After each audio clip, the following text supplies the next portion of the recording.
Hello everyone, I am BowserJrXD, and welcome to the CRC Brakleen 175 at Pocono Raceway. Race 14 of 23 for the NASCAR Craftsman Truck Series in 2024. We're already down to the final 10 truck races of the year. Just 3 races to go until the playoffs.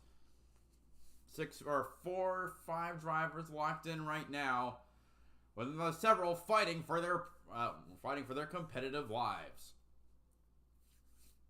Looking at the current field, as I have these written down constantly. Yeah, let me just check my official thing. So locked in drivers: Eckes, Heim, Sanchez, and Carruth. Ty Majeski is pretty secure, but the other and Tyler Ankrum, Taylor Gray, Ben Rhodes, and Grant Enfinger should feel good if there isn't a repeat winner, if there is no more new winners below the cut line. But Tanner Gray, just 14 points over, is definitely going to be sweating it over the next 3 races, as Daniel Dye and Stuart Friesen are nipping at his heels. Drivers that absolutely need to win, even though they probably won't because they suck, include Mason Massey in the 02, Wallace Allen in the 33, and Spencer Boyd in the 76. 24th, 25th, and 26th in points respectively, all more than 162 points below the cut line, which is the minimum number of points you'd need to try and break into the top to secure a win to a playoff spot by points alone, based on with number of races to go. That's right. That's the maximum number of points you could earn to make up a deficit. But they're way behind the ball, so they're not there. So they need to win. Yeah, though Tanner Gray is the main one at risk, with Daniel Dye and Stuart Friesen less than 20 points behind him, and that can be easily evaporated in 3 races. Qualifying was canceled.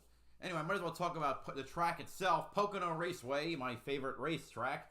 It is a triangular shape, with each turn being differently designed based on a different racetrack.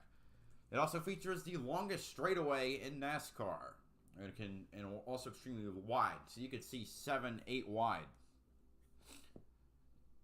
So turn 1 is 14 degrees banking and is modeled after Trenton Speedway, which no longer exists, but it was a kidney beam shaped track in Trenton, New Jersey. Turn 2 is 8 degrees of banking and is a 90-degree turn, just like the Indianapolis Motor Speedway. Finally, there is turn 3, 6 degrees of banking, and it's modeled after the turn at the Milwaukee Mile, which I will be attending. I can't wait to attend the IndyCar race there. That'll be fun. The IndyCar race is there. So, I enjoy the track. Another fun fact: it was designed by Roger Ward, one of the greatest IndyCar drivers of all time. Back in his day, he ran full-time IndyCar throughout the 50s and the 60s, winning 2 championships in 1959 and 1962, along with 2 Indy 500 wins in 1959 and 1962. It was 26 wins in just 150 starts, winning 1 out of every 6 starts that he made, although he never did get to run a race at Pocono.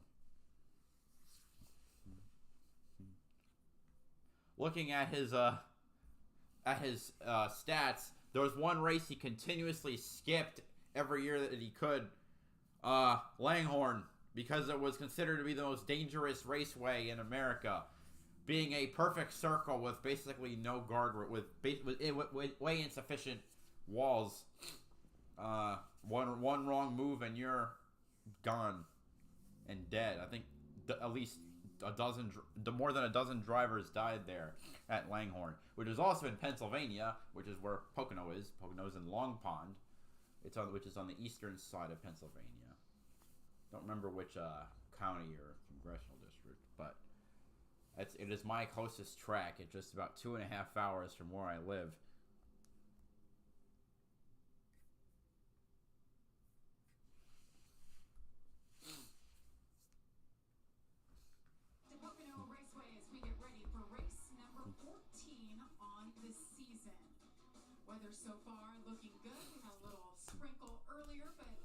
I thought this race was going to get rained out, and I was planning around that. Good thing I had my stuff ready just in case. Ross Chest. No, you're wrong. Zane Smith is in the race too, you dingus. Good thing I'm here. Pocono Raceway fans, this is the moment you have all been waiting for. Please welcome the president of CRC Industries Americas, Stephen Drake.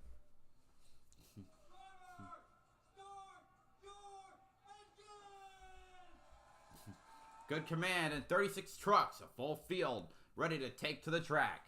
Starting 36th, driving the number 90, Carroll's Automotive Duratane Toyota for Terry Carroll Motorsports. 28 years old from Williamsburg, Virginia. The part-timer who's 59th in points, Justin Carroll. Starting 35th, driving the number 27, NuggetTrap.com Ford for Reun Brothers Racing. 23 years old from Swedesboro, New Jersey, and who's 54th in points after running just a couple races, Stephen Malazzi. Starting 34th, driving the number 28, FDNY Racing Chevrolet for FDNY Racing.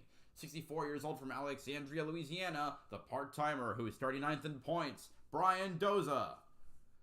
Starting 33rd, driving the number 21, CRC Brakleen Ford for Floridian Motorsports. 29 years old from Nazareth, Pennsylvania, the Xfinity part-timer, Sage Karam. Starting 32nd, driving the number 22, SI Yachts Ford for Reun Brothers Racing. 20 years old from Palm Beach Garden, Florida, the part-timer who's 36th in points, Mason Maggio. Starting 31st, driving the number 46, Restaurant Depot Chevrolet for Young's Motorsports.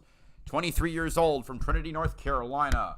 The first rookie in the field, currently 30th in points, who missed last race, especially after his team has apparently been sold to Young's Motorsports. Thad Moffitt. Starting 30th, driving the number 32, Best Value Carriers Chevrolet for Brett Holmes Racing. 27 years old from Munford, Alabama. The owner-driver who's 20th in points, Brett Holmes. Starting 29th, driving the number 02, Brunt Chevrolet for Young's Motorsports. 27 years old from Douglasville, Georgia. The full-timer, 24th in points, Mason Massey. Starting 28th, driving the number 66, Soda Sense Ford for Thorsport Racing. 20 years old from Wausau, Wisconsin. Making his second start of the year and 43rd in points, Luke Fenhouse. Starting 27th, driving the number 45, Mardell Watermelon Association Chevrolet for Nice Motorsports. 31 years old from Alva, Florida, the Cup Series full-timer and the 2019 Pocono Truck Series Pocono winner, Ross Chastain, the only former winner at this track in the field.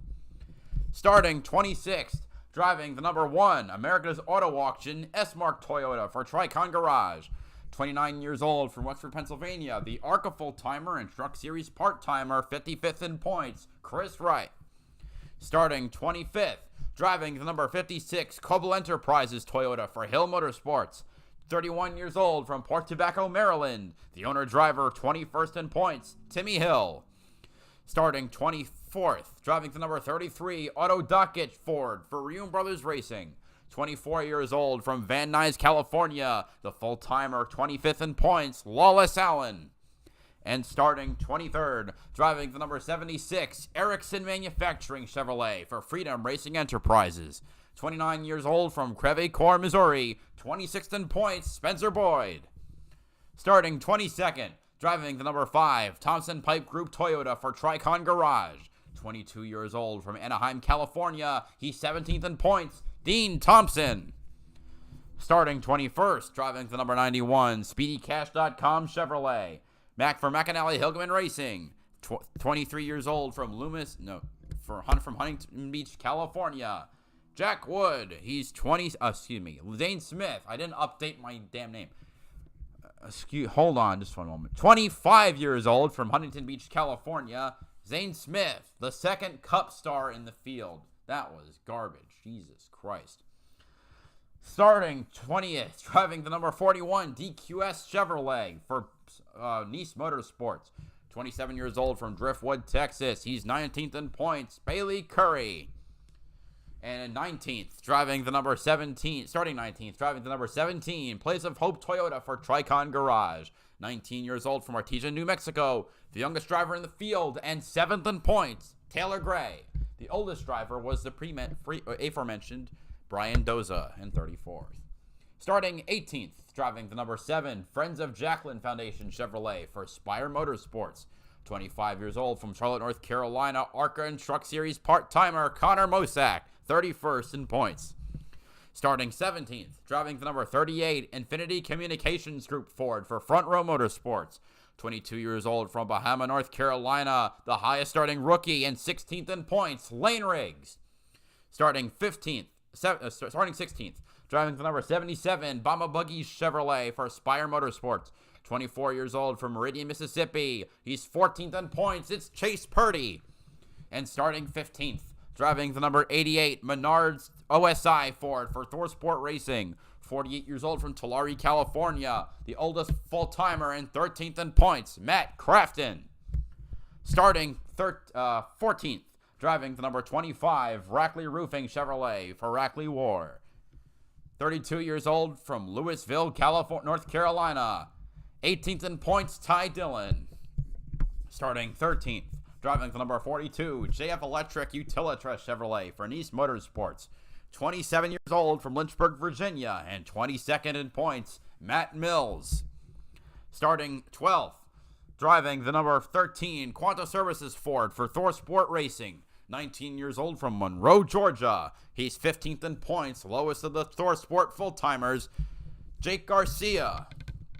And starting 11th, driving the number 15, Operation 300 Toyota for Tricon Garage. What the fuck? Oh, this broke. My microphone stand. Number 15, Operation 300 Toyota for Tricon Garage. 25 years old from Artesia, New Mexico, Tanner Gray, the last driver in the playoffs as of now, 10th in points. Now we move on to the top 10. Starting 10th, driving the number 52, Hallmar International Toyota for Hallmar Friesen Racing. 40 years old from Niagara-on-the-Lake, Ontario, Canada, Stuart Friesen, 12th in points. Bainbridge Chevrolet for Rev Racing. 23 years old from Miami, Florida, Daytona winner, and 3rd in points, Nick Sanchez. Starting 8th, driving the number 9, Champion Power Equipment Chevrolet for CR7 Motorsports. 39 years old from Fairhope, Alabama, Grant Enfinger, 9th in points. And starting 7th, driving the number 99 Ford for Thor Sport, Kubota Ford for Thor Sport Racing. 27 years old from Louisville, Kentucky, Ben Rhodes, the 8th place in points man. Starting 6th, driving the number 98, Soda Sense Curb Records Ford for Thor Sport Racing. 29 years old from Seymour, Wisconsin, 4th in points, Ty Majeski. Starting 5th, driving the number 43, Champion Container Chevrolet for McAnally Hilgeman Racing. 20 years old from DeLand, Florida, 11th in points, Daniel Dye, just 14 out. Starting 4th, driving the number 18, Liuna Chevrolet for McAnally Hilgeman Racing. 23 years old from San Bernardino, California, Tyler Ankrum. He's 6th in points. And starting 3rd, driving the number 71, Chevrolet, HendrickCars.com Chevrolet for Spire Motorsports. 22 years old from Washington, D.C., Raja Karuth. 5th in points and the Las Vegas winner. Starting 2nd, driving the number 11, Safe Light Toyota for Tricon Garage. 22 years old from Marietta, Georgia. He's won,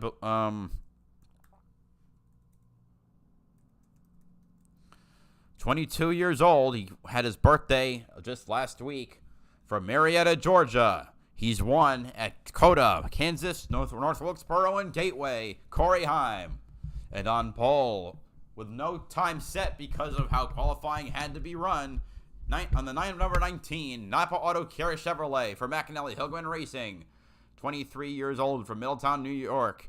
He's won Bristol, Martinsville, and Nashville, all the concrete tracks. Corey Heim, his title rival, is 2nd in points. This is the points leader, Christian Eckes. And that is your starting lineup for today's CRC Brakleen 175.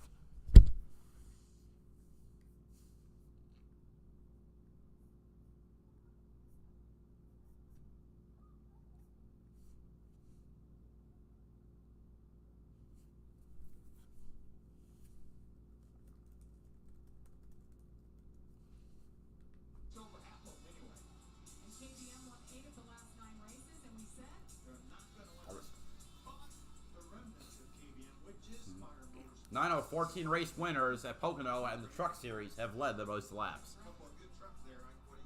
Lights are off the pace truck, so next time by, they will go green.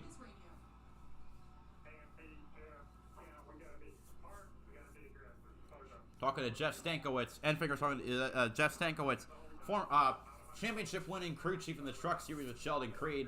He's been on top of the pit box for CR7 this year, and the Cody Robaugh-owned team is looking for their first playoff run. Of course, his old Enfinger's a longtime pit crew chief Jeff Hensley is the crew chief for Taylor Gray in the 17. All right, here they come. It'll be 70 laps around the 2.5-mile triangle. Here we go. The top two lead the field to green. We're going at Pocono. Let's go. Already spreading out 3 wide within the pack. Eckes leading the field as they head into turn number 1. Ankrum going to second, and that's Majeski to third, as Heim loses at least 4 spots on the first start. On the start, he's lost quite a few. I think he's lost 6 or 7 now. But I'm looking to pull back out without letting look super loose as they head down the back stretch. It was 4 wide at one point. Daniel Dye losing a bit of momentum there as a couple cars pass by him. Heim and Sanchez.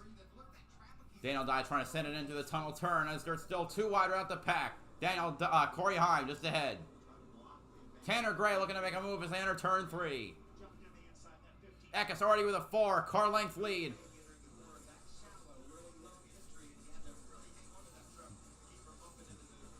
And those things are super skewed, which means they look sideways coming out of the turn when they're actually straight. Still spreading out throughout the pack down the front straightaway because this is the nature of this track to do so.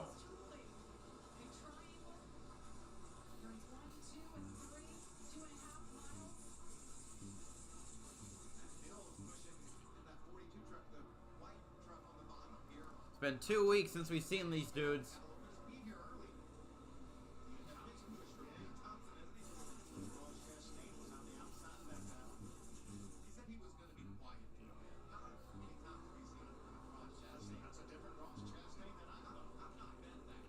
'27 truck is immediately off the pace. They're still going. They're just slower, way slower than everybody.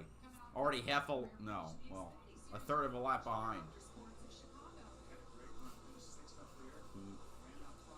Talking about Connor Mosack. He's in the 7 truck. He was in the 88 car last week at Chicago. Ran top 5 for the first half of the race. Finished 6th. Trying to work back to the pack. Good result for the young 25-year-old.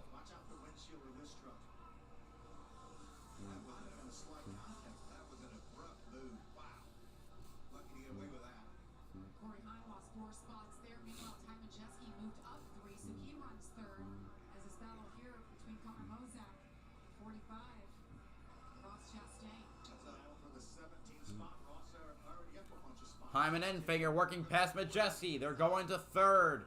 Well, third and fourth, I guess they're trying to, but Heim got to third. But Enfinger not able to pass the number 98. Here they come now off turn 3. Enfinger trying to get the side draft on the number 98. Get that number 9 Chevrolet past the Soda Sense Curb Records Ford. Daniel Dye makes a daring move to the inside, trying to get around both Enfinger and Majeski, and will take 4th place. He knows he's got to hunt down points like it's air or oxygen if he wants to break into the top 10 and get all 3 full-time drivers from McAnally Hildeman into the playoffs. Bailey Curry is off the pace. Listed as 49 seconds behind.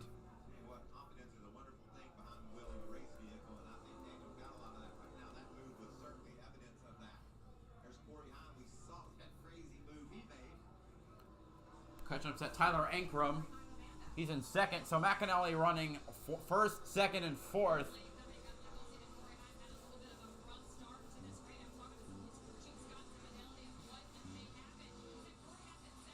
Okay, the skew is creeping me out.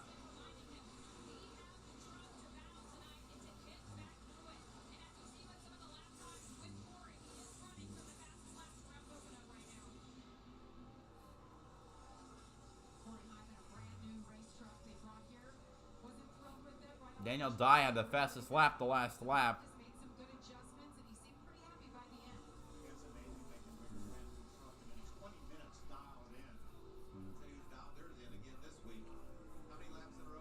Ross Chastain trying to work to the field now. He's trying to get Matt Crafton currently.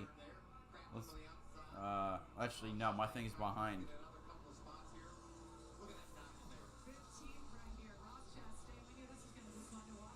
16th for Ross.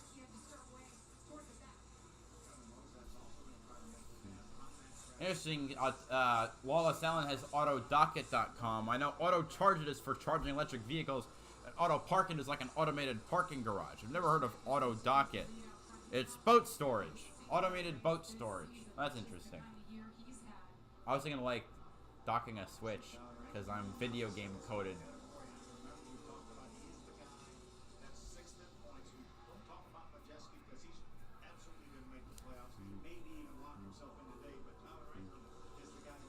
Okay, in order for Ty Majeski to absolutely lock into the playoffs, he would need 100, and he would need to have a 162 point gap. No, he would need a 108 point gap over 9th place, over 8th place,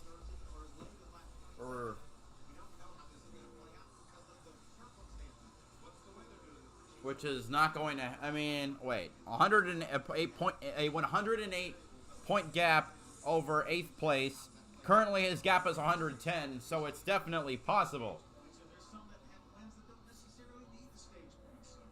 So, because right now his gap is 106, he needs a couple more points relative to his teammate right now, Ben Rhodes.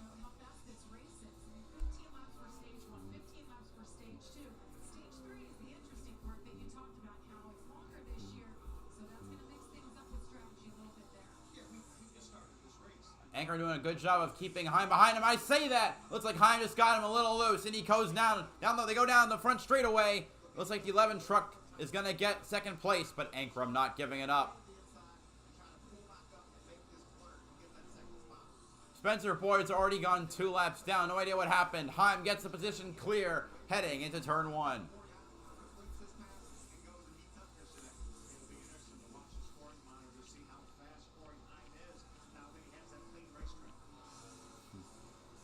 Eight laps through, and we're already going to commercial. Hi, Yelik Ison. Heim to run out to win. I don't know. I'd say Eckes is the favorite to win.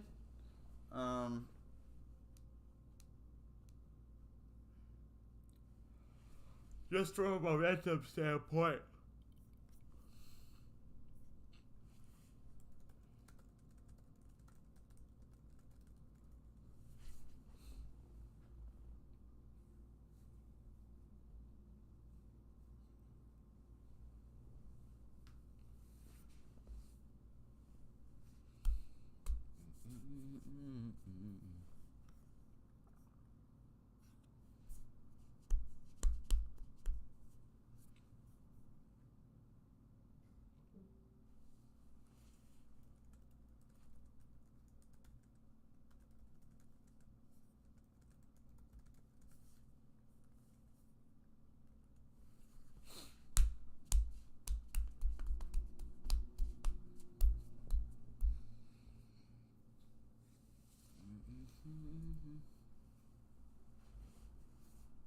I'll get some water real quick.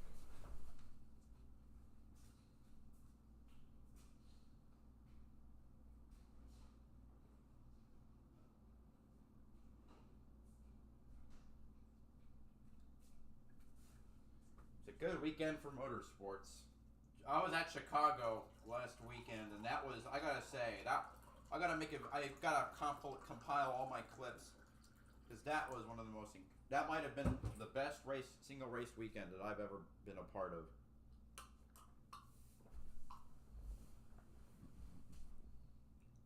Like,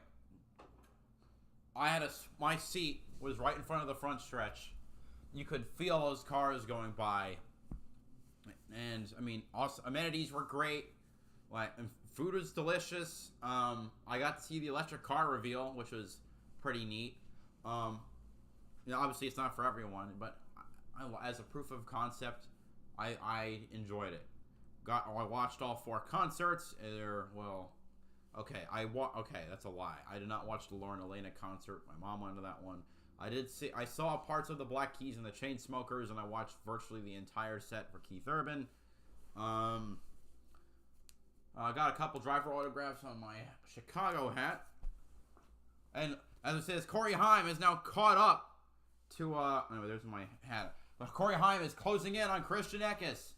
The 2 title rivals gonna be duking it out with 5 to go on the stage. He's within a second of him. Sorry, a tenth. I'm trying to say. I mean, he's gonna like pounce like a hyena on a very old lion. They had to get around the 28 truck that's just going to lap down. 3 cars are lapped down. 3 trucks are lapped down. Spencer Boyd, Stephen Malazzi, and Brian Doza. Grant Enfinger closing in on Ty Majeski.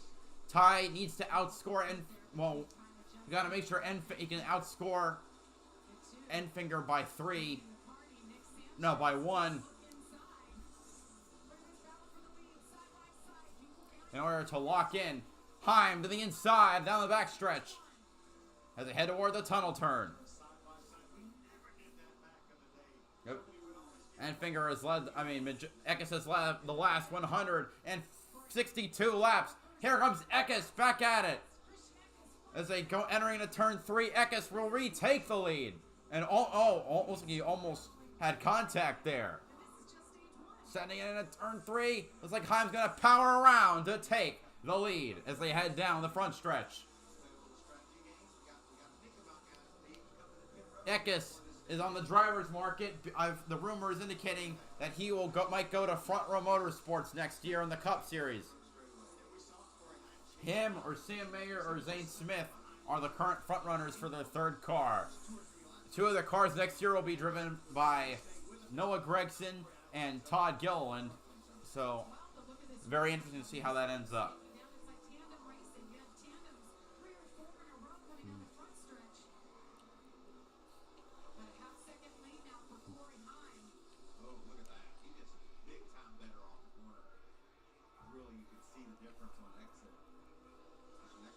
Yeah, Haim is gone by half a second or so.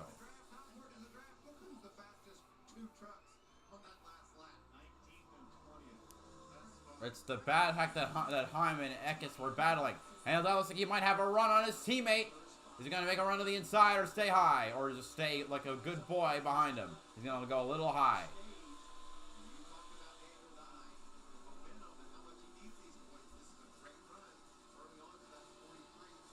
Now McAnally 2nd, 3rd, 4th, and 26th. Great job, Zane. You're slow even outside. You're outside the Cup Series. Anyway, Spencer Boyd is multiple laps down. Stephen Malazzi's a lap down. Brian Doze is a lap down, and Justin Carroll has been lapped.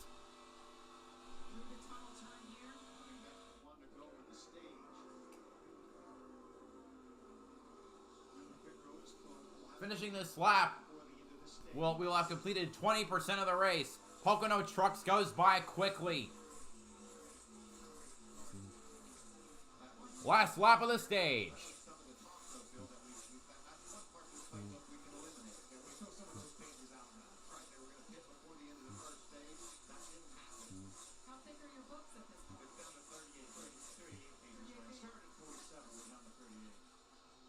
And Haim already a 1.5 seconds clear.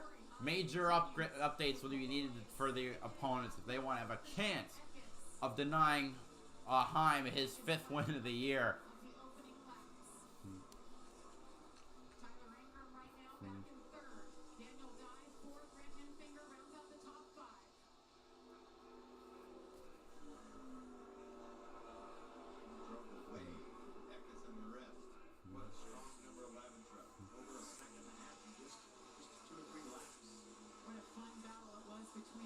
Here he comes now to the green and checkered. Corey Haim wins stage 1.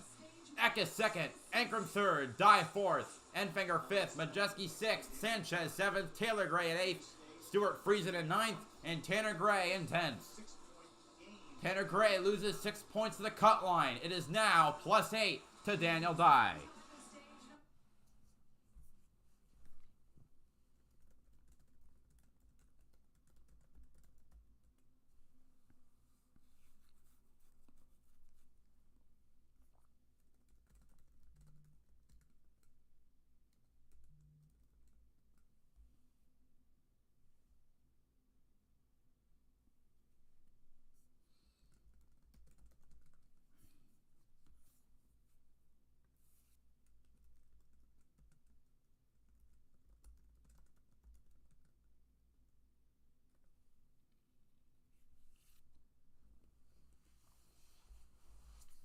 Friesen is 15 points back of it now.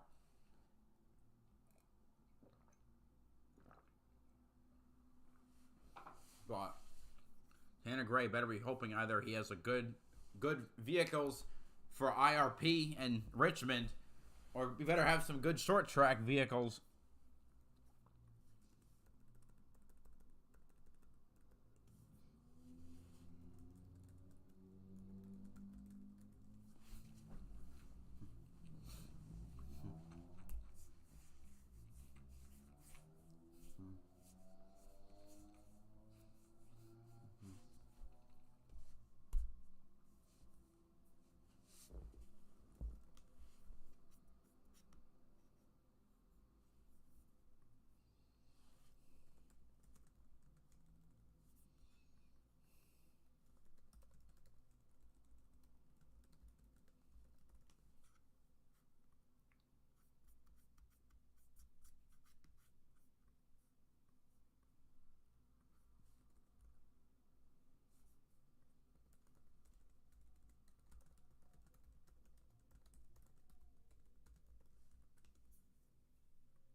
Stay out till the end of the second stage. He said, I want to hold stage points, but he sure stayed to the inside. No, he is going to stay on the racetrack.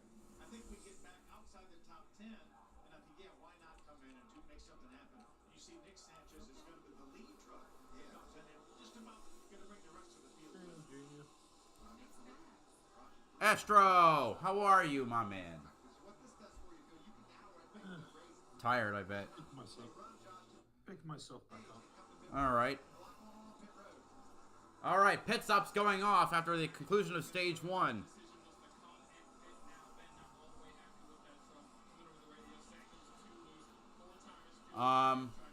Anyway, we just came off a really great weekend of motorsports. Let's have our second one in a row. I mean, after Silverstone in Chicago. Ooh, a tire has wandered on across pit road. Who won the race off? That's not Heim.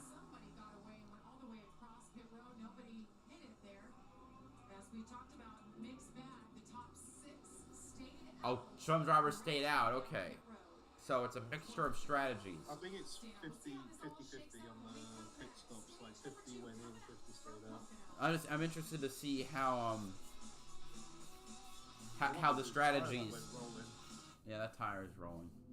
I'm interested to see how the strategies affect it. I believe it's the 22. That was my thought too. That is Mason Maggio.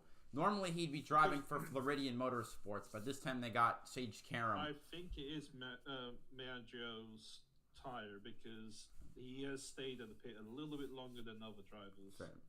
Good deduction.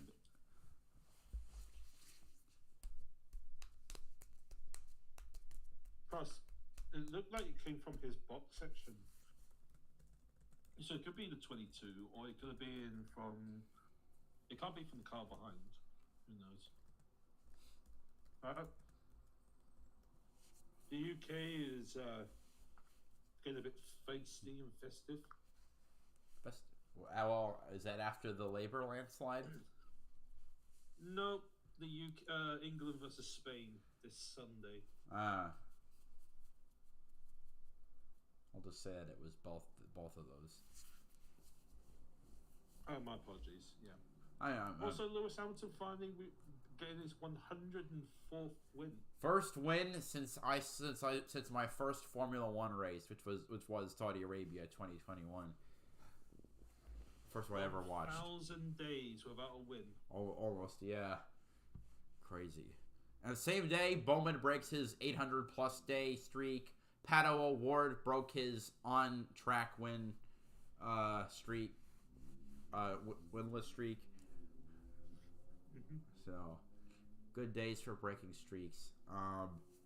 Yep. This weekend will be the final IndyCar race with Lee Diffie as lead commentator before he moves to NASCAR. Yep. That'll be fun.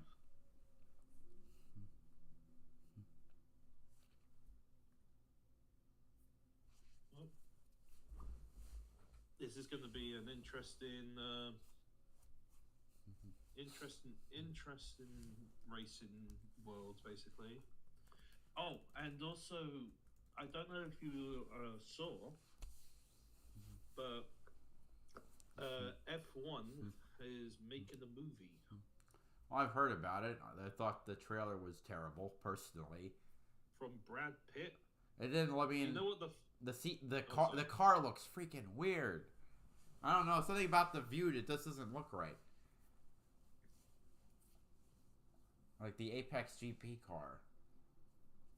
It's actually the actual F1 cars, but I believe they took it. They CG'd on the Apex car, and I can tell because it doesn't look right. They copied it from the F1 game, basically. It looks like. Yeah. Well, another reason why it probably doesn't look right. It looks too thin. Like the side pods aren't as flared out as they should be. Then again, it does look like it. Also, I love how they literally took the piss out of Haas, the only US team in the F1. We saw Gunther. And Gunther, yep. Yeah, I wonder what he's doing now. Oh, this is gonna be interesting. All right, so looks like other cars either stayed out or I guess Chase Purdy was the first car to pit. 15 cars looks like stayed out. Are they going to show us what happened to that time? 91 truck having problems. 2 laps down now. Guess Justin Carroll got the free pass earlier. Alright, they're splitting up now, so that's a good sign. Alright, top 13 have stayed out.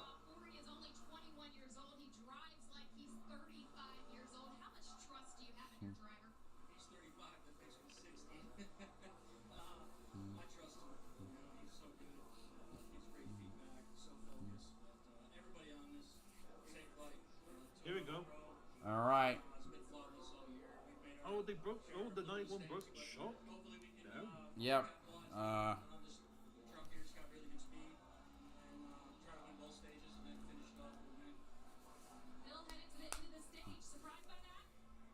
that's what he told me this morning. That right before the race, that he wanted all the points, even though he's secured with the 4 wins, knows he's going to make the playoffs. He's still going after the regular season championship. What? He's one of those drivers that could potentially have a 60-point day.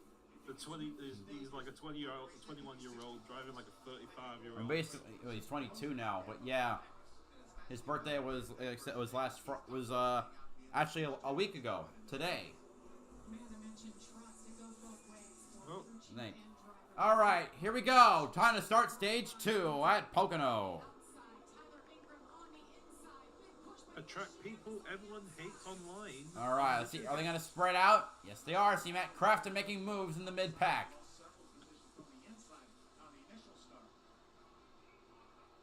Outside lane is really good, and it still is. Ekes to second. Daniel Dye to third, ahead of teammate Tyler Ankrum, and he knows he's got to stay ahead in order to make the moves, in order to get into the playoffs.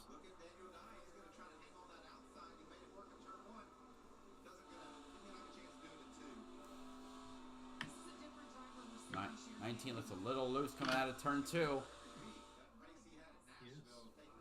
Last week, 2 weeks ago, Daniel Dye was second.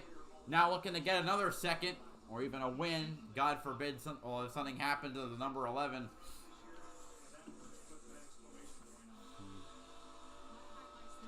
People hate Pocono apparently. 30% of the way through.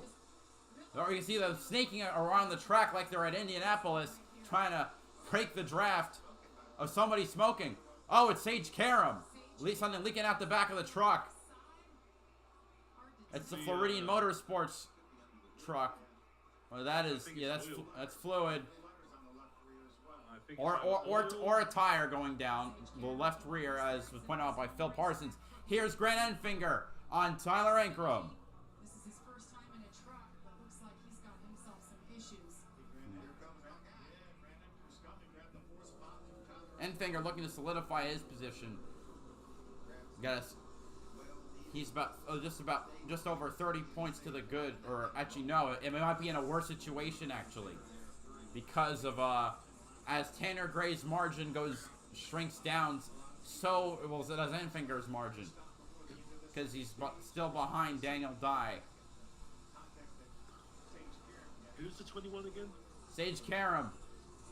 I think he might be heading into the pits. This is the same track where he. Well, I'm not even going to bring that up.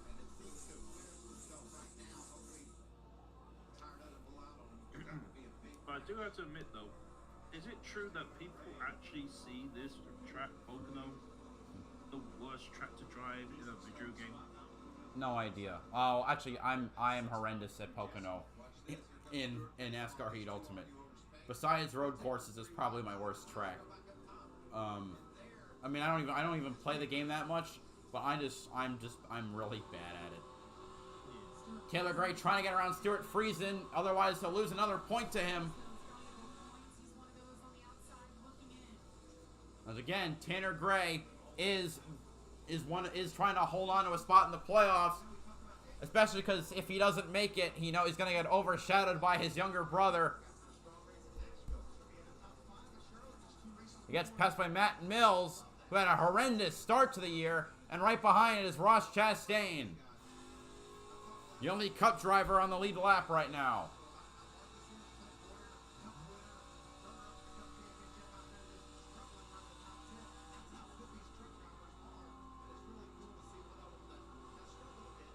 People say don't mess with the Gray brothers.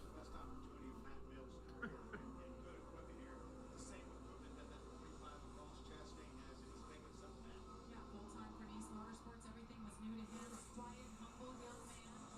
And obviously things are starting to click over the last few races. Down to the bottom of Stuart Friesen there on turn 3, seeing if he can get another spot up toward the top 5. That's going to give a little help. Maybe nothing at all for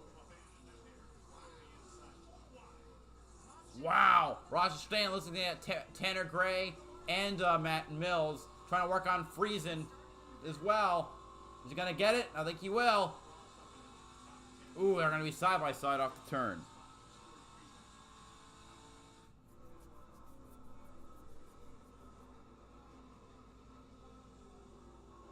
Gray wide, 6 laps to go in stage number 2. They're all chasing the 11 and Corey Heim and Christian Ekes.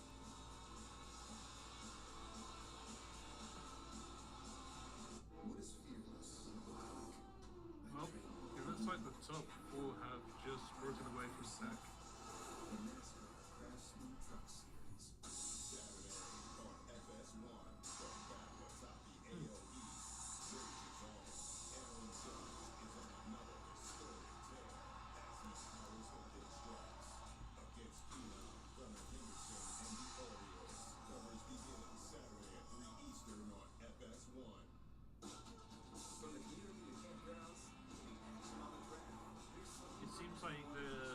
has broken away from top 2. Sorry, say that again. Oh yeah. Well, Heim isn't even really close to Eckes. Third, Daniel Dye is closer to Christian Eckes, and Eckes is to Corey Heim. Spencer Boyd is actually off track. Stephen Malozzi back on pit road. It's so easy to get your windshield replaced using Safelite. I want to say Mosak. It's Started off as a Chastain. crack and it just keeps going. So what do we do now? I went ahead and scheduled an appointment online at safelite.com. Told them to meet us here at the beach. Let's get started. Oh god. Where's NASCAR going now? Safe line replay. Sorry, say that again. I'm sorry. Where's NASCAR? What's the next race? Next after this one, Indianapolis. Yeah. Cup Series. Yes, Cup Series and Xfinity Series at Indianapolis Motor Speedway for the Brickyard 400, and Truck Series at IRP, Indianapolis Raceway Park, the 0.588 mile short track. I think that's the length of IRP at least. Then the 2-week Olympic break. Doesn't F1 have 1 or 2 races? Yeah. Belgium and Zandvoort? Spawn? Let me check the calendar. Right. Hold on. Unmute. I didn't hit pause. Ah.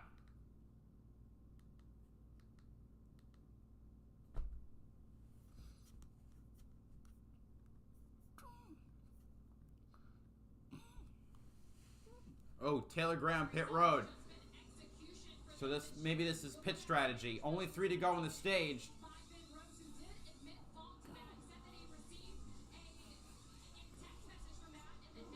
And Nick Sanchez also on pit road. It is their last chance to pit. I'm guessing they're going to try and stretch it all the way to the end. Taylor Gray doesn't have a lot to lose. He's been losing points. Well, actually, he doesn't lose. He's been losing points the last couple races. So he also hasn't won a race yet. So he's trying to win. Corey Heim gets it to Lane Riggs, of all drivers. Also, Sage Karam did go a lap down as a result of the damage. Lane Riggs, the rookie, the highest starting rookie, he's going to go a lap down. I'm guessing that he'll probably get the free pass. And he's on the same strategy as the rest of, potentially. Well, no, he can't be in the same strat. Well, or maybe he pit a lap earlier. But it's not the rookie season that the 38 team was expecting. But I think they'll probably stick with him for another year. Corey Heim, his truck is flying this race actually. Brett Enfinger is closing in on third place. Daniel Dye. Ross Chastain up to 7th now. Final lap of the stage. He's been Heim has been pulling at least a 2-second gap. Yep. He's kept that gap between 2 seconds. Which is Just good. about, yeah. He's been running sub 54.5 second laps, basically. He's only a driver last lap to run less than 54.5 seconds. Enfinger the inside of Daniel Dye. Can he make the turn? No. Dye is going to hold on as they head down to turn 3. The battle for stage points is real. And it's going to get really close. And the battle for the playoff spots as Heim is going to sweep the stages here at Pocono, winning stage 2. Eckes 2nd. Daniel Dye 3rd. Grant Enfinger 4th. Tyler Ankrum 5th. Ty Majeski in 6th. Ross Chastain 7th. Stuart Friesen 8th. Tanner Gray 9th. Matt Mills in 10th.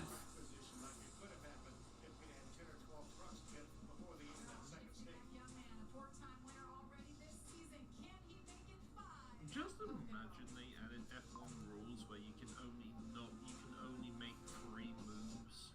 That's actually a rule, by the way. If a driver's getting under attack behind, they can only make 3 moves. The fearlessness.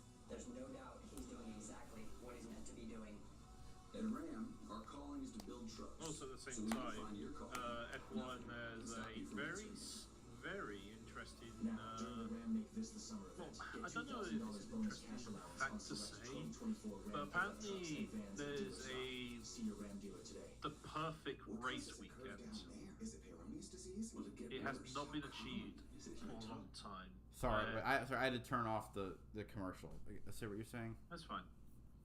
So in F1, there's actually an achievement in F1 where if you the perfect race weekend, we like to call it, hasn't done it for a while, where you are top of P1, P2, P3. Then you qualify pole, lead the most laps, fastest lap, and fastest lap. Yeah.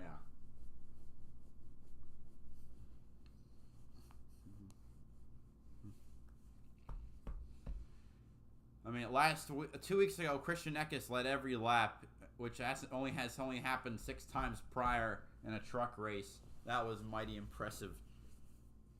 Hi, Chris Goodsoon. What about Crafton?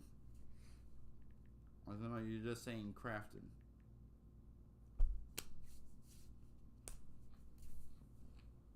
Has that actually been happened? Has that ever happened? What? In the Cup Series, where somebody's led every lap? Every lap of so they like their practice, they top practice, qualified P1 and led every lap.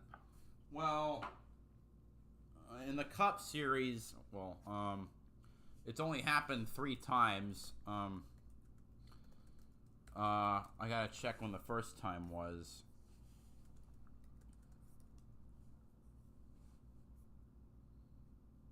All right. Well, I don't know if they had practice back in those days. So the first time it ever happened was 1973 in the what was it, the Southeastern 500 at Bristol Motor Speedway. Cale Yarborough won the pole and led all 500 laps. That was the first time it ever happened. I'm unsure. I'm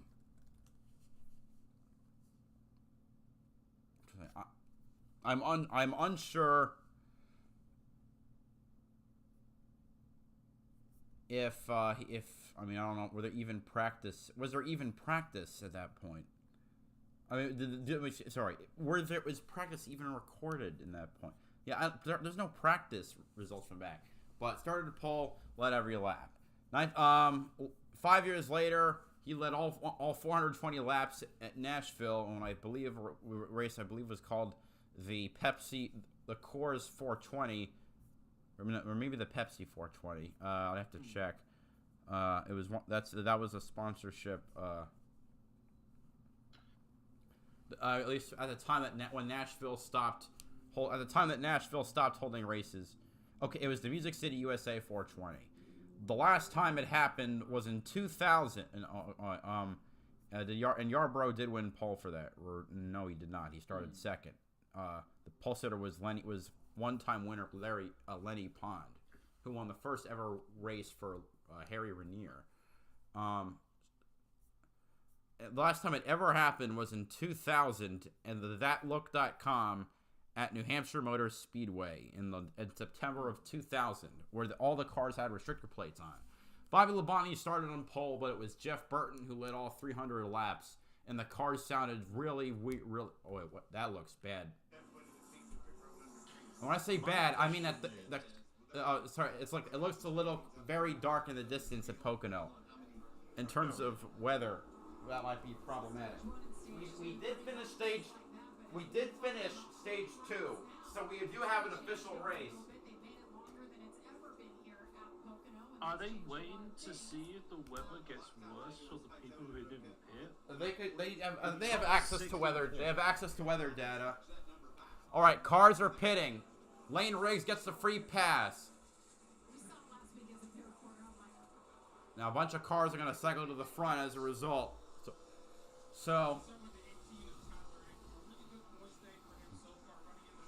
here's something that's very interesting. Or I thought, never mind, I guess it was wrong. Wait, no, the trucks that pit at the end should be able to make it. So Taylor Gray and Nick Sanchez are gonna cycle to the front. Let me find the what the cars sounded like at New Hampshire. Just because the sound of those cars was ungodly in a bad way. It's cursed. Like, it is not the way a stock car should sound. I mean, it's what happens when you put restrictor plates on a race car on a mile. It sounds strange. Wait, I got the name of the race wrong. It was not the thatlook.com. It was the New England 300. Or no, it wasn't. Oh, another tire just rolled across pit road.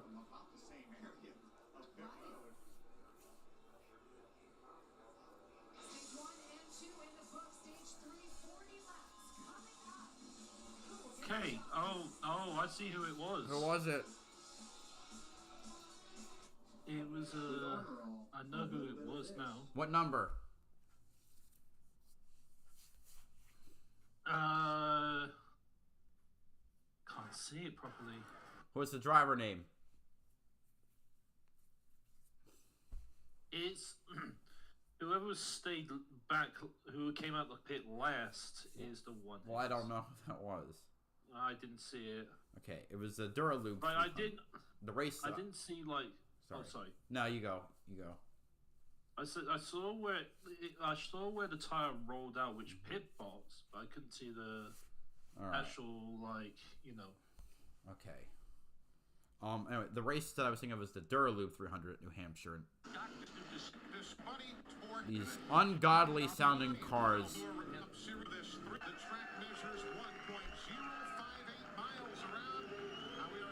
Oh yeah, Craftsman was not a good pick.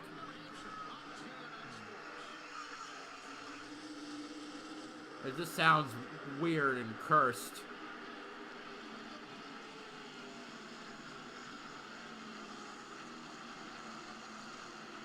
Especially this shot.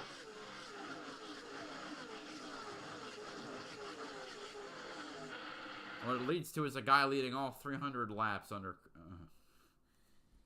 Anyway, let me check I made a new Twitter account that is just NASCAR news because I'm sick of everything else in my feed. It's the same car, Mason Maggio. Oh, him again? Okay, his crew needs to get a little word in or something. That has to be a double points, not double points, but double penalty there. Austin Konetsky, if Corey Hyman and Christian Eckes don't leave the Truck Series, and they may win about 20 races in 2025.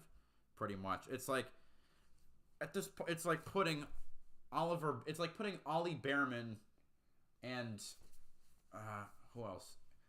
It's like if you were to keep Behrman and I guess Porcher in Formula 3, that's what we're dealing with, or Behrman and Liam Lawson, or no, if you kept, it's like having Eckes and Heim running together and in trucks is like having Teo Porcher and Liam Lawson running together in Formula 3 if they were still there. Yeah. It's absolutely ridiculous.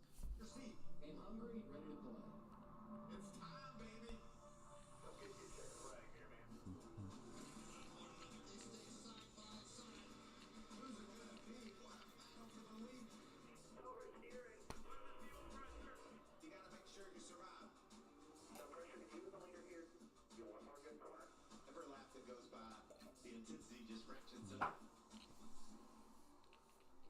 You heard Michael's voice there. Said the intensity ratchets up, and that's exactly what I'm feeling. Exactly where we are. That's exactly where we are. And the sun is setting. Skies are. Yeah, but why this track doesn't have lights? Well, there was a lot of stress coming in about the weather tonight. What to expect from the weather? All right, Sanchez. We're choosing. Okay, Garcia, Sanchez, Garcia, Timmy Hill, Matt Mills, Dean Thompson, Corey Heim, Daniel Dye, Chase Purdy, Van Rhodes, Grant Infing. Wait, yeah, Grand Finger, Gunnar Mosak, Ross Chastain, Tanner Gray, Tyler Ankrum, Christian Eckes, Raja Caruth. So a really bad pit stop for the 19. Where's Tanner Gray? He's back in. Where is Tanner Gray? 15 car. 14th.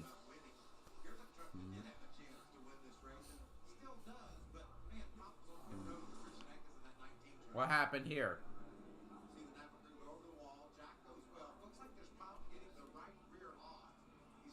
They lost a lot of spots. What happened to the 19? Was it? Yeah, they couldn't get the right rear off at first.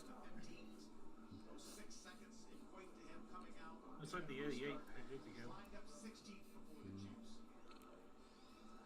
to his radio after that.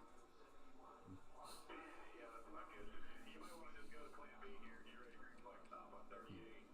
I'll make a photo on the 4 count too. What should be above?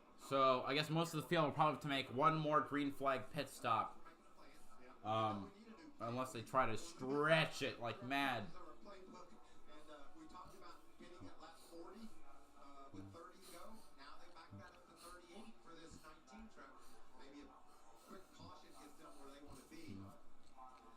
We know how good that 19 truck is.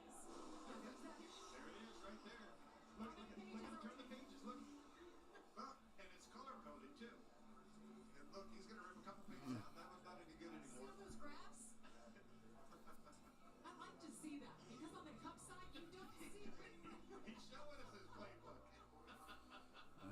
Well done. Way to play along. What a good time it is down on pit road. I was so thankful for the opportunity to do that in Nashville. Heim's going to be in the outside lane, which is where he wants to be. And Jake Garcia trying to win his first race. A little bit of their inside story, not all of it. A lot of fun. So different strategies up front. Jake Garcia, Nick Sanchez stayed out there. Matt Mills at the 42 has right side tires. All right, here we go. Green for the second half of the CRC Brakleen 175. Dean Thompson moves to the inside to try to get around Timmy Hill, but so does Daniel Dye. It's 4 wide coming down to turn 1. Here comes Matt Mills trying to make the move for the lead. 2 wide into turn 1. Heim already up to 3rd. Sanchez in 4th. Garcia holds on to the lead, but now Heim already trying to move to 2nd. Make a shambles of this lead here momentarily with his 4 fresh tires. Nice ball there for Jake Garcia, Rich Lucius and that team. Sanchez trying to make a move on the outside of the 11. See if he can hang on to it. You guys see Ross Chastain in the picture there? Up He's to in 8th. 8th, okay. Green and red and white. Number 45 right there. See a late dive to the inside by Daniel, trying to get around the 77. Here comes Heim to the outside of the 13. He's back up front in just 1 lap. To the point. Fresh tires. A brand Yeah, unless he crashes or something. It's it. Lane Riggs to pit road. They're going to make a green flag pit stop now. Garcia back to the inside, but Heim is just way too fast with his 4 fresh tires. Sage Karam also on pit road, but he's already a couple laps down, so it's meaningless. Standards that he usually runs, so those are good lessons to learn. Overachieving when you know your back's against the wall. Now he's able to flex his muscles. That Daniel Dye back to 10th place. Eckes now up to 6th. Ross Chastain's got a mirror full of Christian Eckes. Restarted 16th. Remember, he came in 2nd. He's up to 6th. 10 spots already for Eckes. Well, go down and look at Charles again because now his playbook is changing. He didn't know he's going to be able to pick up 10 spots next week. He better get that page he's doing. He just got to throw away. He better get that back out. Why don't we put that one back in play? Hasn't had a chance to look at it, though. Drivers flying through the field.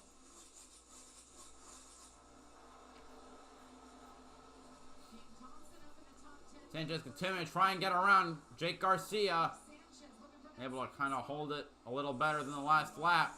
They're going to cone off side by side. Oh, they touch it. Oh, they touch again. Sanchez nearly loses it. Almost, when he tries to go up, almost hits Grant Enfinger, who's going to move into 3rd. And Ross Chastain now up to the inside of Sanchez. Eckes right behind. Chastain up to 4th. The only former Pocono race winner in the truck series in the field. What's it do? He washes out, flipping up off the corner, tries to back in, scoots out the window. And Ross is up to 3rd. Oh, that tire Oh wait, Garcia! He's got a tire. I think he's going to pit road. Is this? Did he have a problem, or is this a planned stop? It could be planned for fuel.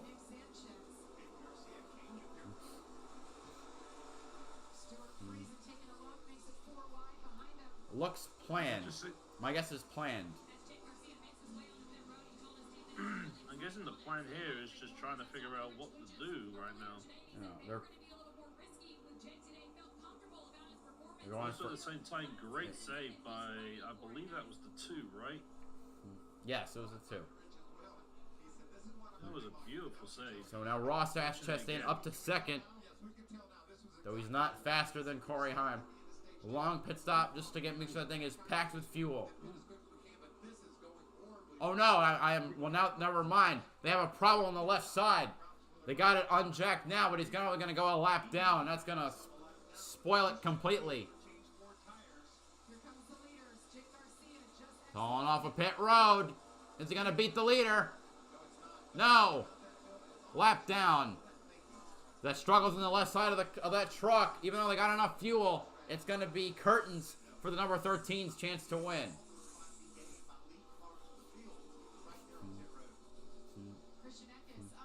It could be something with the body work. Could be too close to the tire. Maybe it could be like one of the axles is gone. I don't know. I don't know. What this is just maybe something. I think it was a jack problem. I think it was a jack problem. The jack was actually there and it was up. So I don't know.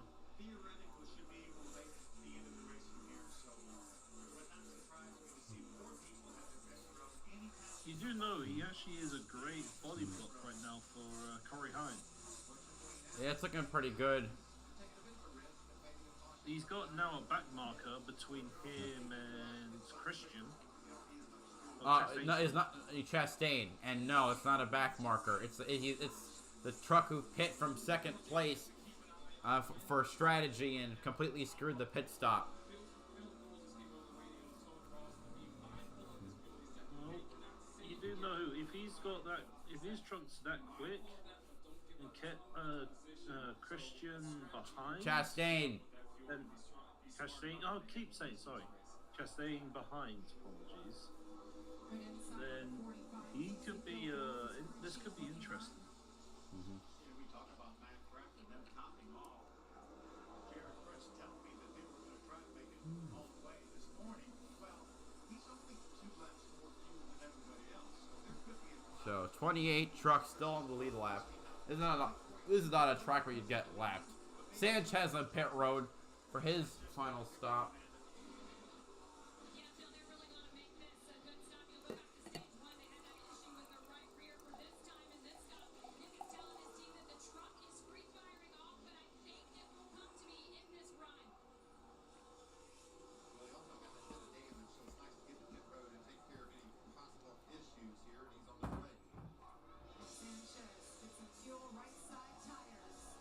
Alright.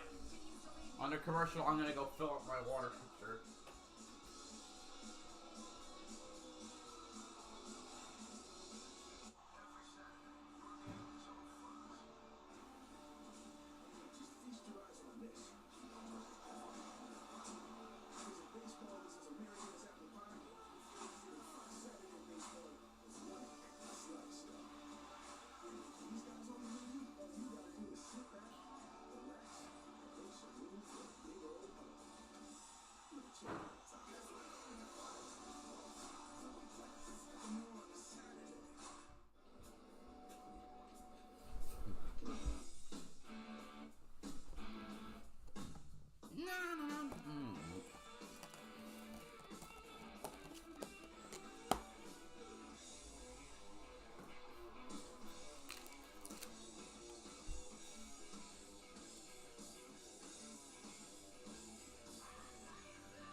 Caution. Don't know why. It says caution on the top left of my screen. Serious. Introducing new $3 foot-long livers. I'm watching the little mini camera, or the little mini... I don't know, maybe it's a mistake on the leaderboard. No, we got caution. What is a caution?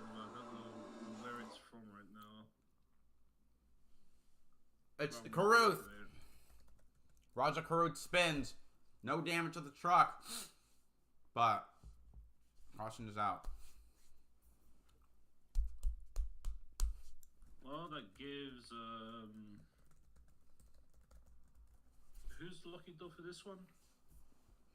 Jake Garcia. So he gets his lap back, but yeah, he gets his lap back. Although we call it to start at the tail end of the field.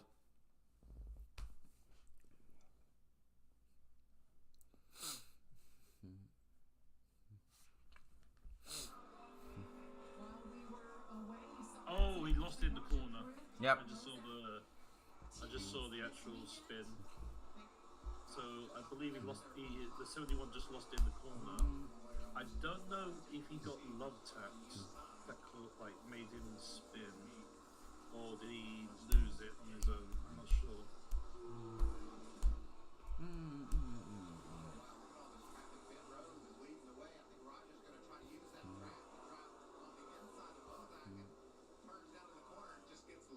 Yeah, loose. Loose between Mosak and Taylor Gray. To the bottom.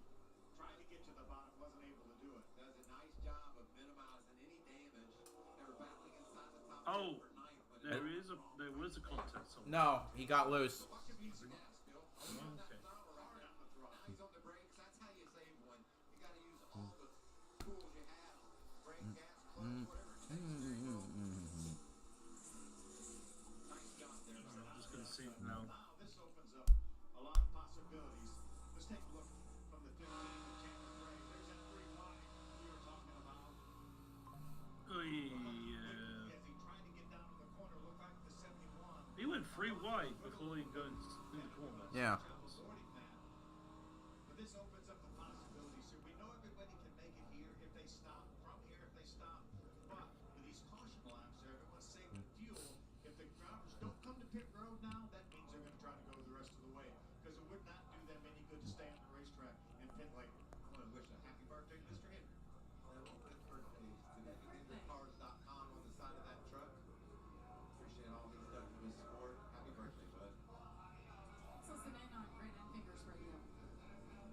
But for this shipment is good on fuel. Keep saving. There is a rain about 15-20 minutes out. I feel like we're just going to take the risk and stay out, man. Hope the rain comes, but we should be able to make it here. But there's a little bit of fall off, so some guys are going to come in and pit. Mikey said risk. Like the call? I do like the call, especially because Grant's a veteran. He can save fuel. He knows how to save fuel, and he wasn't leading that fast. That's a. Hold on, let me check Pocono. Save fuel, but again, if these drivers don't come to pit road when it's Rain has built quickly from the southeast. 25 laps to go under caution for the first time for an incident. We'll drop the green flag and have a shootout to the end. Looking for a reason to try the new $5 meal deal at McDonald's? Here's 1, 2, 3, 4, and the price makes 5. That's everything you get with the new $5 meal deal at McDonald's. For moderate to severe Crohn's disease, Skyrizi is the first IL-23 inhibitor that can deliver remission and visibly improve damage of the intestinal lining. Serious allergic reactions and an increased risk of infections or a lower ability to fight them may occur. Tell your doctor if you have an infection or symptoms, had a vaccine, or plan to. Liver problems may occur in Crohn's disease. Control of Crohn's means everything to me. Ask your gastroenterologist about Skyrizi. Learn how healthy sage. All you have to do is just look into his eyes, and you know he's got it. Yesterday was the Freshstone Dirt Classic There's no doubt. at Oswego Speedway in the NASCAR Canada Series. It was their 6th race of the year. Marc-Antoine Cameron won the race. It's his 11th win and his 2nd of the year. But I guess the bigger story was that there were 2 Cup Series drivers in the field. One current, Chase Briscoe, who won the pole and finished 5th. But the other was last year's winner, perennial fan favorite Ken Schrader, who last year has set a record at the race of becoming the winner, the oldest driver to win, I believe, to win a NASCAR sanctioned event at 68 years old.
right.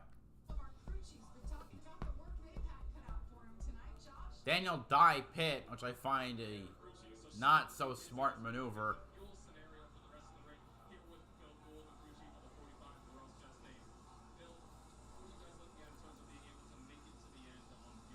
He's now acting 25th.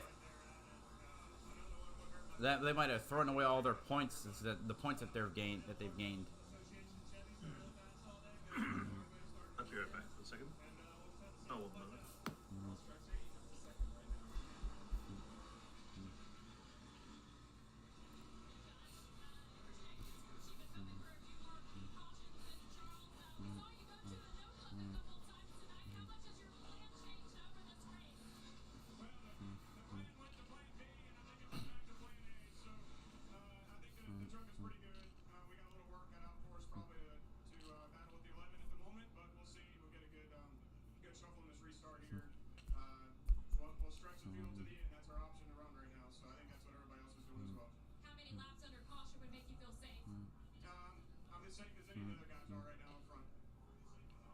His poker face is on 100%.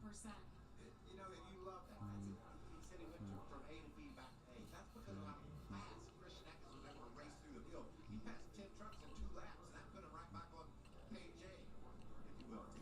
That's right. See the choose here. Remember, the top 14 trucks coming to the choose stayed out. All of them will have to run at least 37 laps. Matt Crafton, Chris Wright, a couple laps after that, so a couple laps less for them. Let's listen to Ross Chastain's rodeo.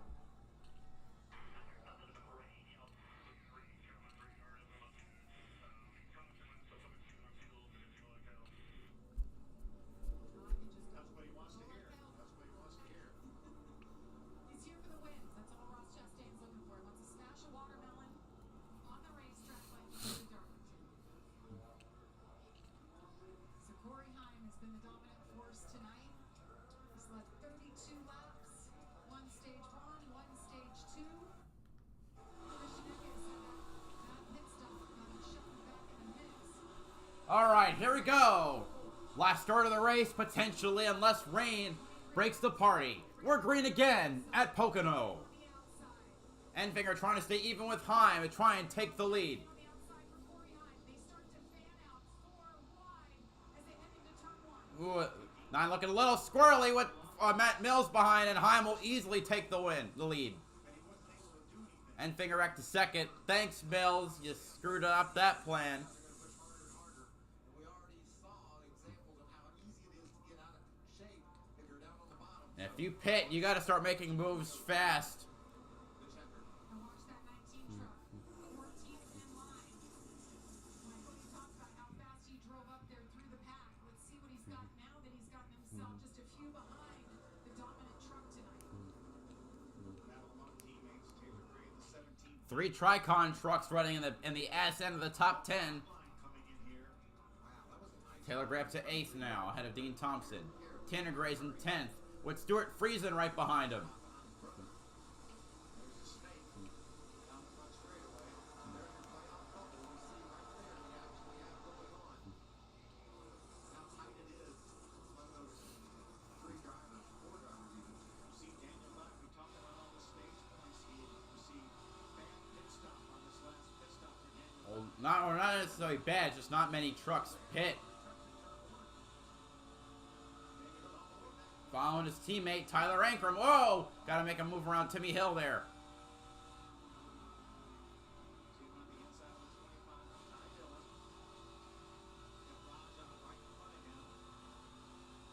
See that 43 truck's got speed.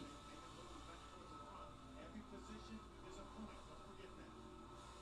Aaron Ryan running top 5 most of this race. Back in 42nd now. He's seeing slow pit stops. Truck snaking around. 20 to go. Across the start-finish line, 20 laps. That's about 30% of the race. Eckes on Chastain. This is for 3rd. Stay right with Corey Heim, guys. There was pep talk prior to the race and the energy he had. Well, he had something that he knew could win this race underneath of him. And that's the first person we've seen make ground on Corey Heim all day long.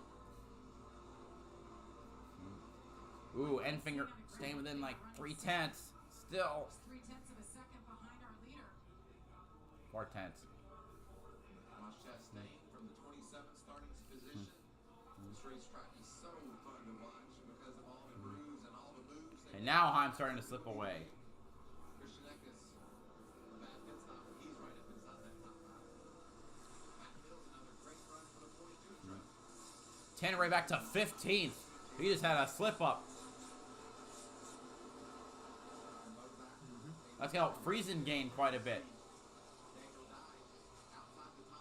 Got ahead of Enkrum.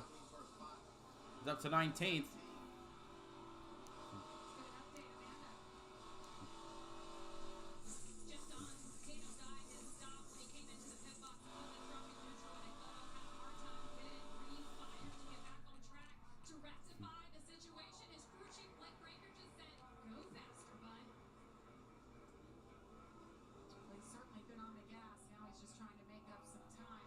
And spots.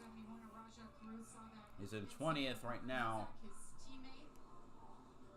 Daily Curry just ahead there. There's C. Daniel Dye. He's at 20th now, so needs to make up some ground.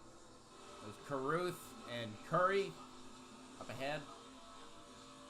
8 and 71 bobbled a bit. Ahead, right just ahead of him.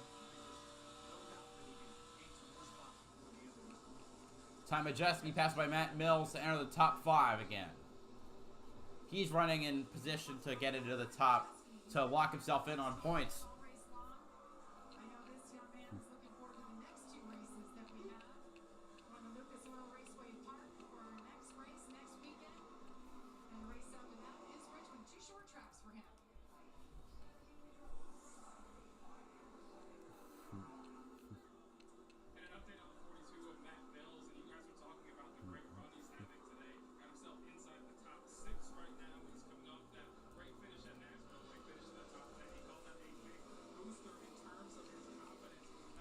Majeski on pit road.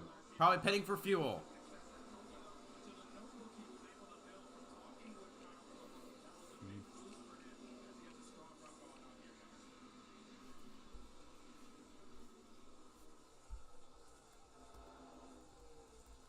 Ty Majeski in as well, making a pit stop here as they work on the left side. Just talking about him running in the top 10. I think this is a voltage issue, Phil.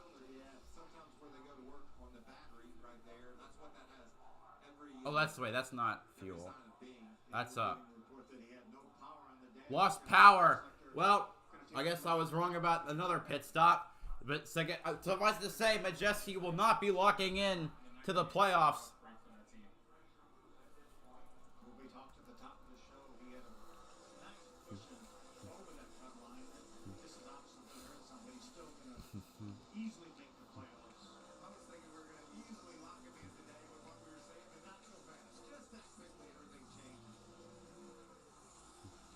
Taylor Gray and Matt Mills for 5th right here. Matt Mills been so impressive today. 16 to go. Corey Heim trying to get it done for the 5th time this season. 16 laps to go. There's a line behind you. Yeah, there's a line there.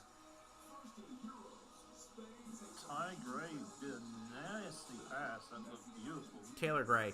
Oh, Taylor Gray. Yeah. Daniel Dye up to 16th now. The stage is set. The party is ready. We will fight for America like Turning. No.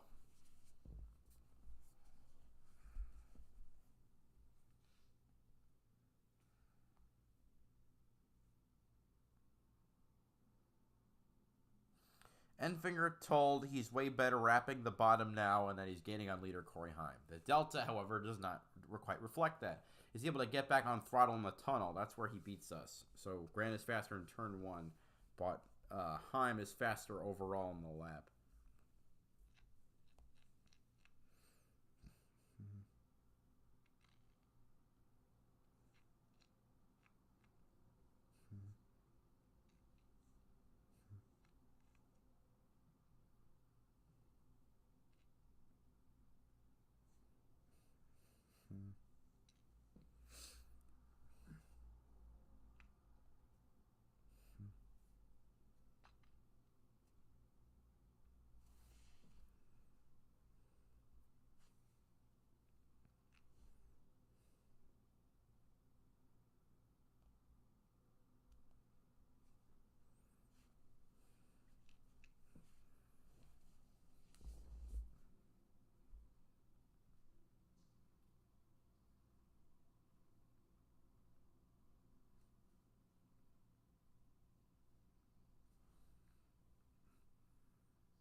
So I don't know what the fuel number is.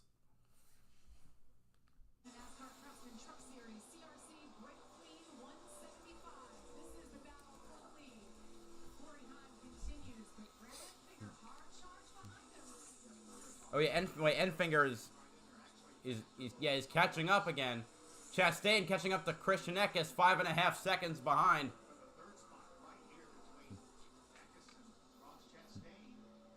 Daniel Dye fell back to 19th. That's on the top 20. What happened to Daniel Dye?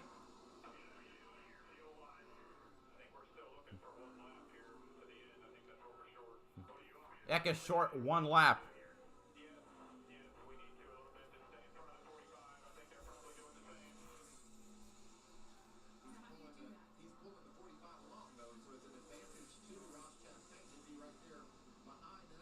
Okay, 18th. There we go.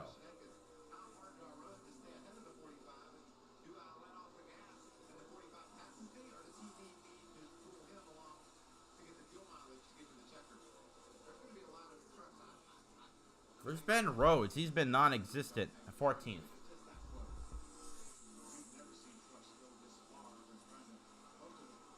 12 to go.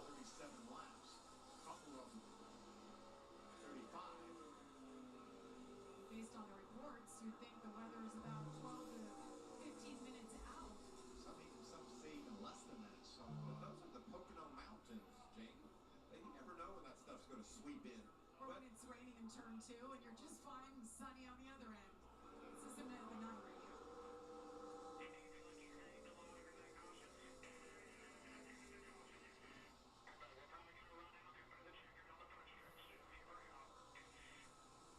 I heard a beep in there. What are you thinking as a driver when you get that news? You do all you can do. You know you're chopping. You can see Eddie Grant's decided I'm going to back it down a little bit more to make sure I do make it. There goes Ross around Eckes. So now Eckes does the same thing that Ross was doing. All right, Ross takes third. 26 laps since they pit. I don't know the fuel number. We know they're okay, but we're not sure about anybody else in the field.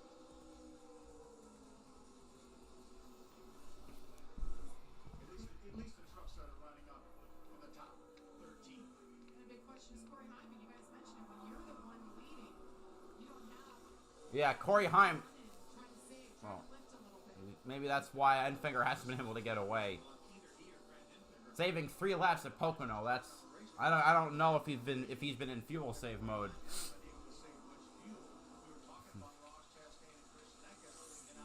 So it's within me. Asher, you still there? Yep. It's going to be within the last 5 laps. We're probably going to see drivers pulling off if they're off the pace. Ben Rhodes continuing to fall. He's down to 17th. Rhodes was 34 points above. He can't really afford a bad day. I mean, he could theoretically, but it'll damage his points position.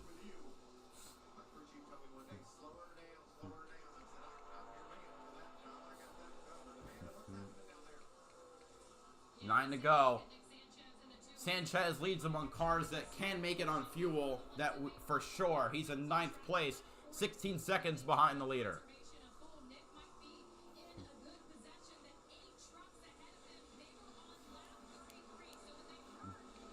Oh, okay. Do you think it's going to be the last lap? Caution! Oh. Well, that solves that problem. Well, if you're Corey Heim, who knows? Maybe you still stay out. I'm certain we're going to see at least some of them stay out, continue to try and stretch it.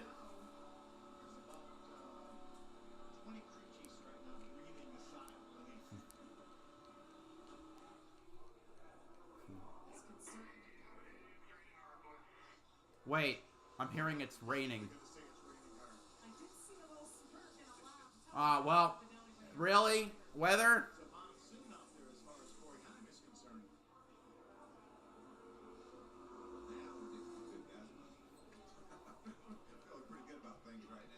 Eight to go.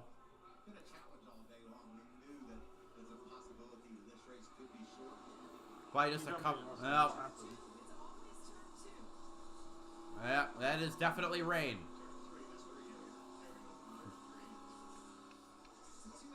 Did Kari Hines run the perfect race? Huh? Say that again? Did Corey Hines run the perfect No, Eckes led at the start. Heim made the pass, I think, with like 2 to go or so. Yeah. But the rain falling is going to make it, well, I don't know. Turn 2 is the rain right now. Oh my goodness, it is raining heavy in turn 2. Also, designated end time is 8:20.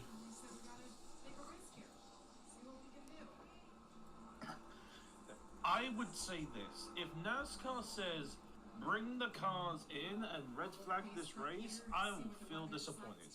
What? Well, they can't run in the rain, though. They don't have rain tires. It's a super speedway. I know, but it's disappointing because if you think about it. Well, they don't have a what do you want them to do? Wreck? No, but actually, you know what? They don't have good racing anyway.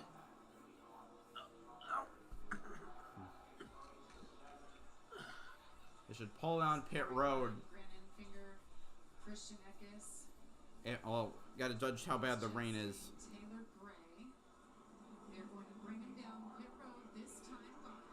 All right.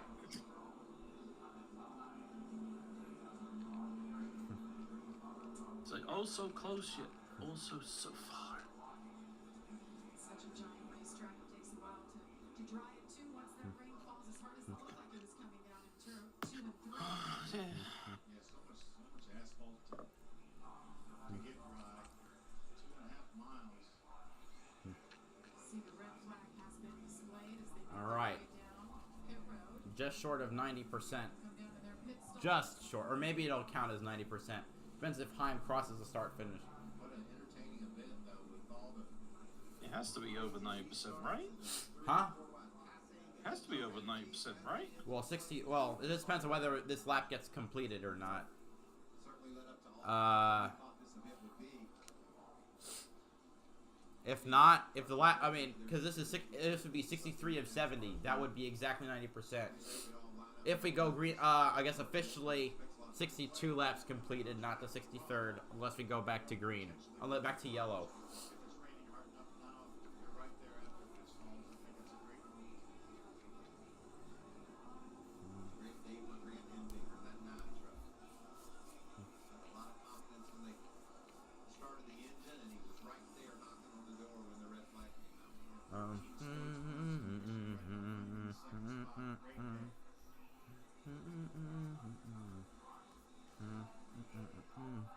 So if you look over on the left side of your screen, the pylon.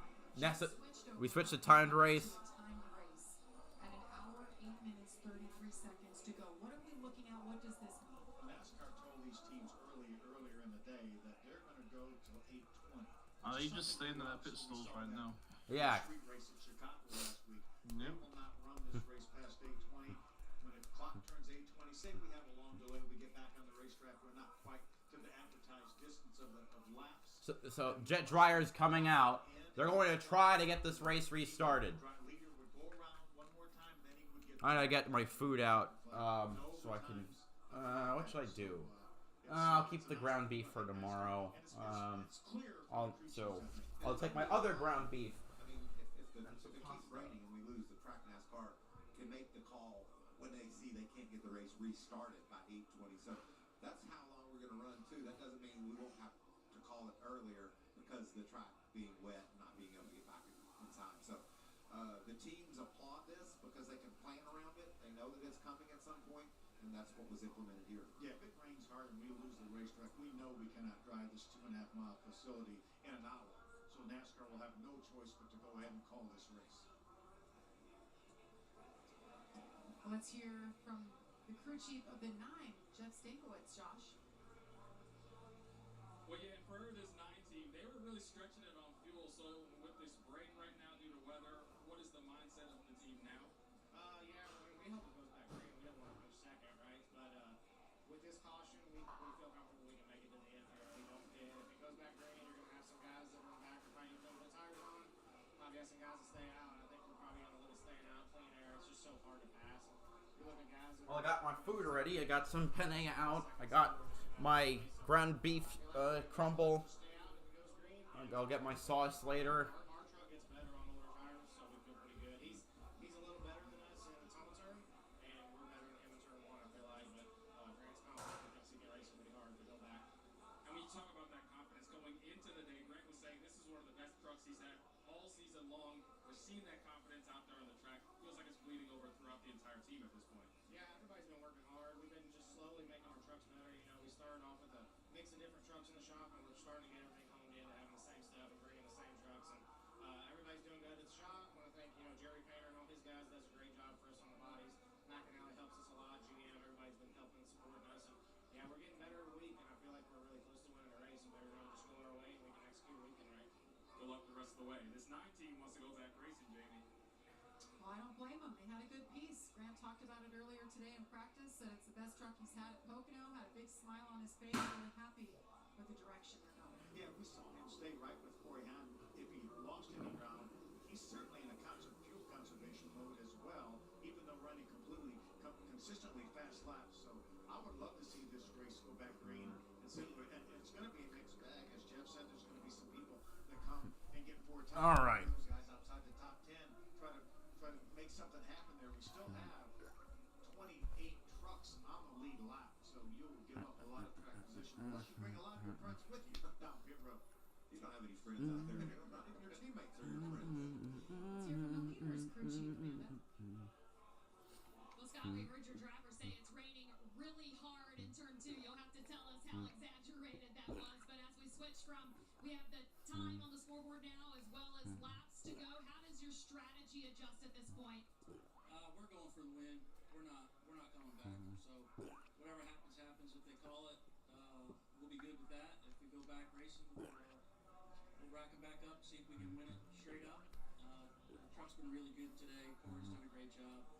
Everybody at Tricon Garage has worked really, really hard on this truck to prepare for this race. It was on our one we had circled that we feel like we gave up last year. So everything right now is good. Will this caution help you guys get to the end? Yeah, we're on it. We're close. As long as we don't have any green white checkers, I think we're in good shape. And we've been saving the whole run, so by our calculations, we're okay through the end. Well, Jamie, in Nashville, Corey Haim told me that he is the man to beat this season, and he has the team to do it. Yeah, he does have that swagger and that confidence. And just take a look at what the season's been like for Corey Haim and this 11 team. 4-time winner.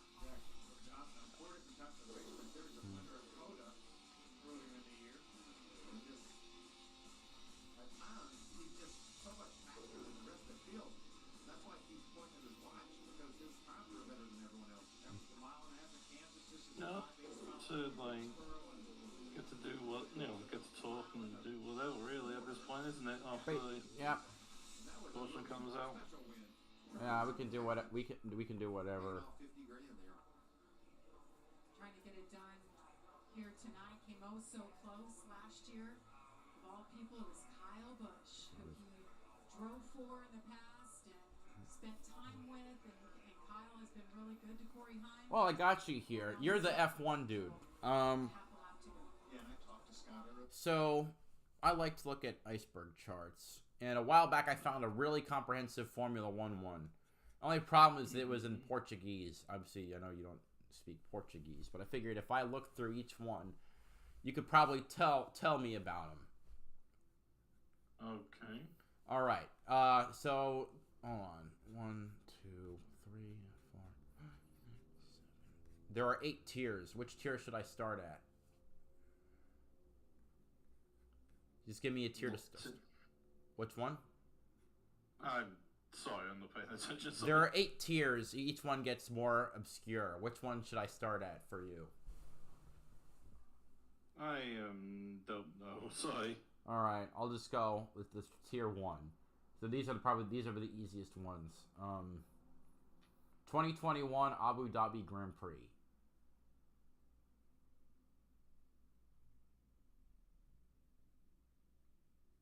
Like, Like you would tell me, you would say what you know, what's infamous or interesting about it, essentially. Okay. Like I said, 2021 Abu Dhabi. Or is that too easy? Did you hear what I said? Oh, Abu Dhabi. Yeah. 2021.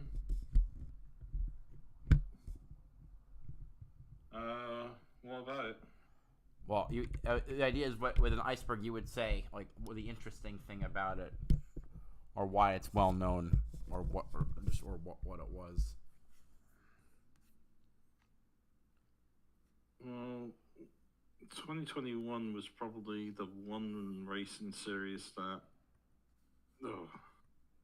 Is it too late for this type of thing? Well, it's past midnight.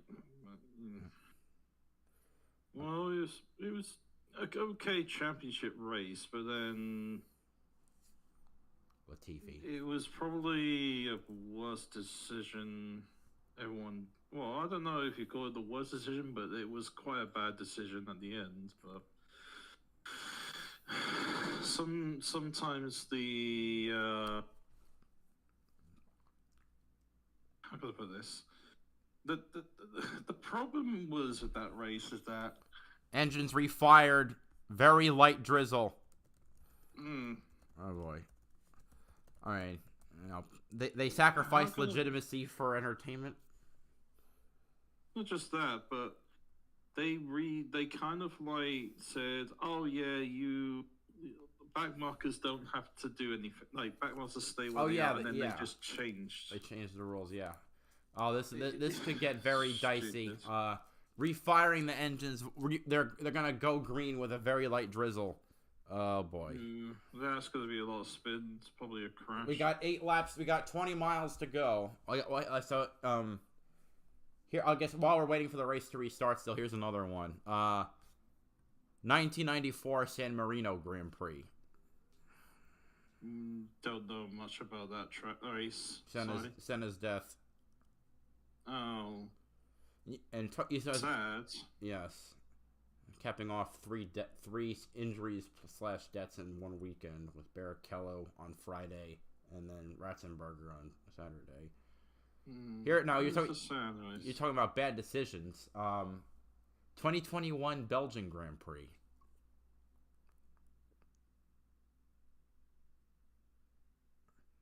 That was the race, if I recall, that was lasted 2 laps and then called for rain. Oh, that's when freaking no joke. You want to know the funny joke about that? What? You know who got the fastest lap for that race? Who? Mazepin. Mazepin. He did? Wait, that was a joke. Are you serious? Mazepin got fastest lap. Fastest. No, it says not recognized.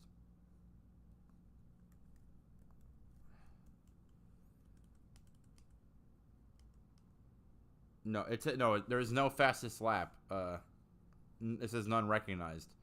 So I guess not. I guess so. Technically, I guess he doesn't have a fastest lap. It's the only race in Formula 1 history to have with no officially recognized fastest lap. That's pathetic.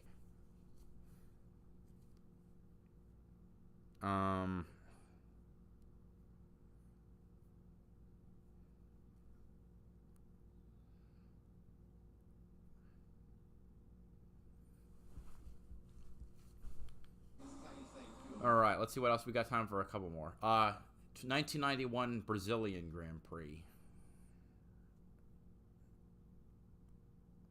I believe that was Senna's first victory. No, only home victory. In the rain, in the rain with a broken car, right? Mazepin did get actually fastest lap. Oh well, I guess damn it, Wikipedia. This is why I shouldn't use Wikipedia. But definitely don't pit because they don't see the possibility of us going back racing. But man, that got everybody's attention there to crank up. this is a racing order from that race on the 2021. Look at the leaderboard and look who got is on fastest lap. Because remember, they pitted on lap 3, not lap 2. But there was no lap 2. Technically. No, like only one lap is registered as even complete. Actually. That's what I mean. Like So, during that but one it doesn't lap, matter. Wait, Mazepin but controlled. after that, red flag again. They're not okay. Yeah, red flag again. I guess they decided not enough rain. Yeah. I mean, not enough. Oh, I guess so. I guess that I see. So, but they must have deleted that fastest lap. Nope. They even interviewed him saying he got the fastest lap. Yeah. Well, that's a sham fastest lap. It was all under a safety car.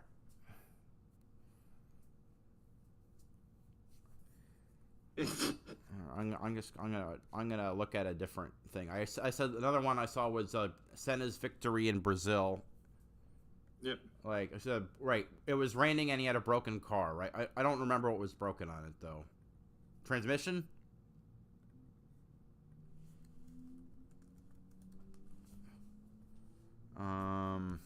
Let me. Okay, now they're covering the trucks. Let's see. Oh yeah, lost fifth and lost fourth, third, and fifth gears.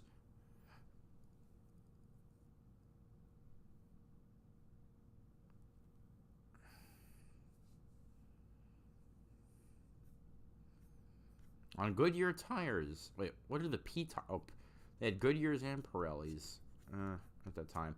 Yeah, the thing, if I look back in the 80s of F1, they had like 5 different tire types. I'm gonna look at 81. Let's see what they have. Michelin, Goodyear, Cooper.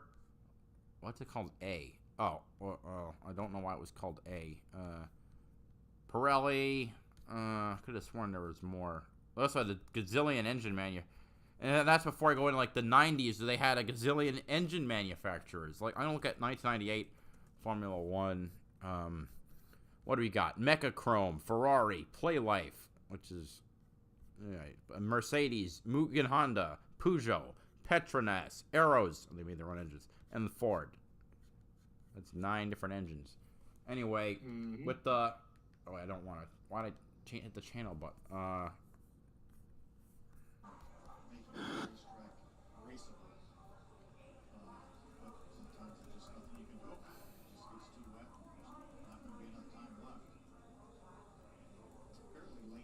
Actually, people took the piss out of Mazepin when he got the fastest. Well, who wouldn't? It's Mazepin. His fastest lap was funny.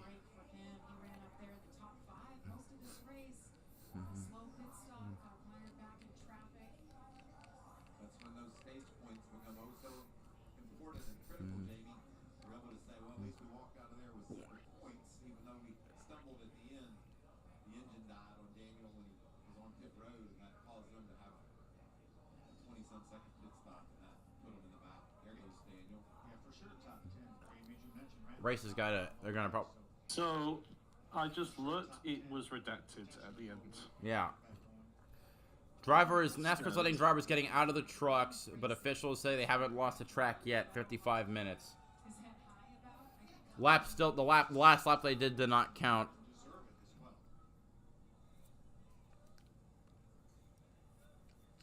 Let's hear from Grant Enfinger, who's in second right now, Josh. Oh, that's right. And we just heard from Jeff. All right, I'm gonna keep looking at this one. Let's see. Yuji Ide. Have you heard of him? Japanese driver, right? Yeah. At least, yeah. From what I remember, he lasted 4 races for Super Aguri in 06. And was slow as heck. In his last race, he caused Christian Albers to wreck out after a bad opening lap contact. I think it was opening lap contact. Alright, I'm going to keep tabs on Bob Pocono in case we get new. Let's see what. Rubens and Schumacher at Hungary in 2010.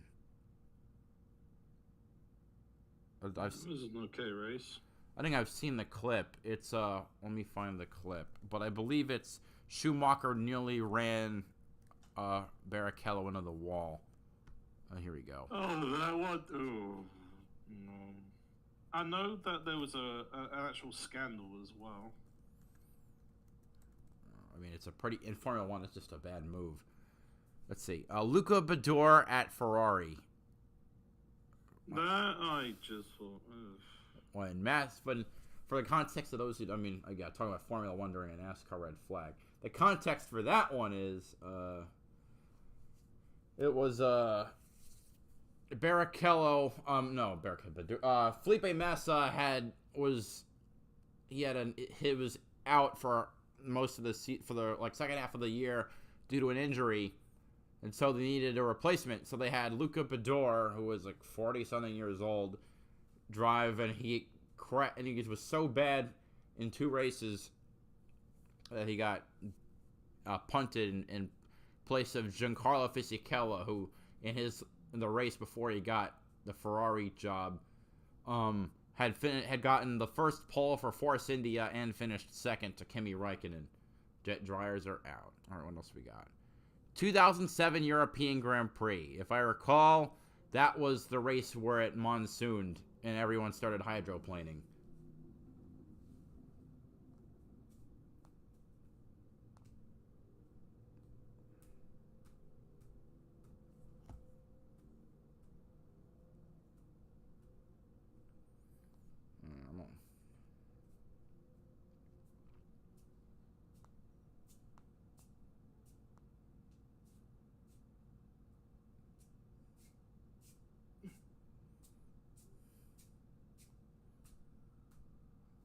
Whoa, what is that?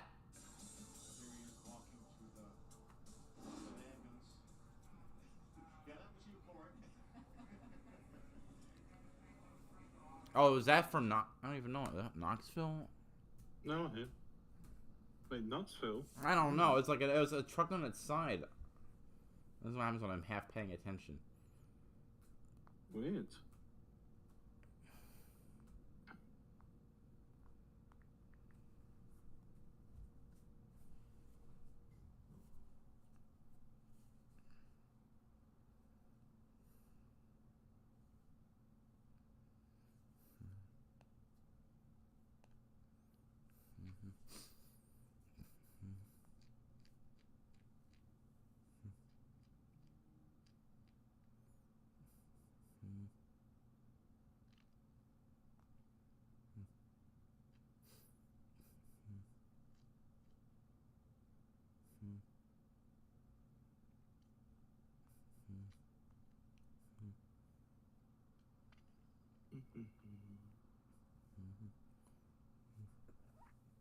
So I'm guessing the race is probably going to be cold, maybe. We'll see.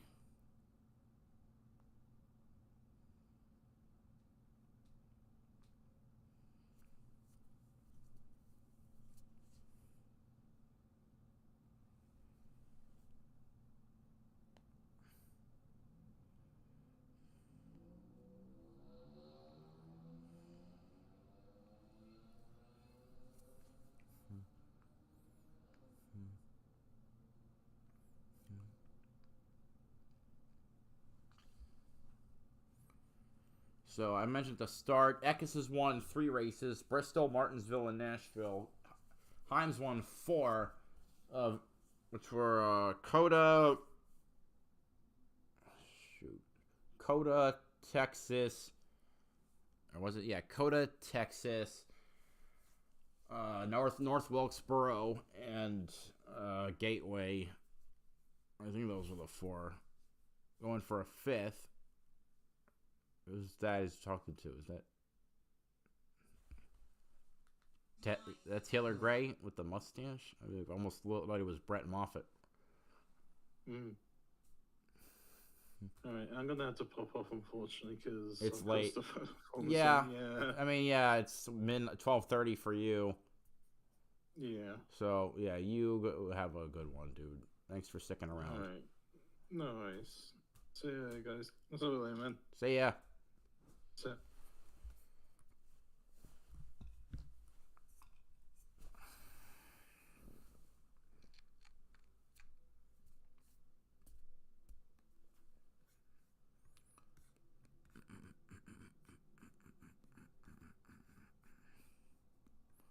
We need something to happen.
Alright, check in the updates.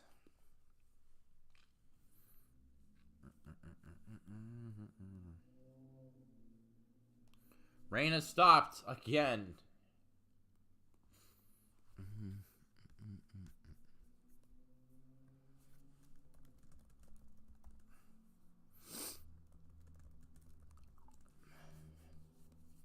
And they ran one extra lap. Well, that won't get counted, so that's going to affect the fuel number.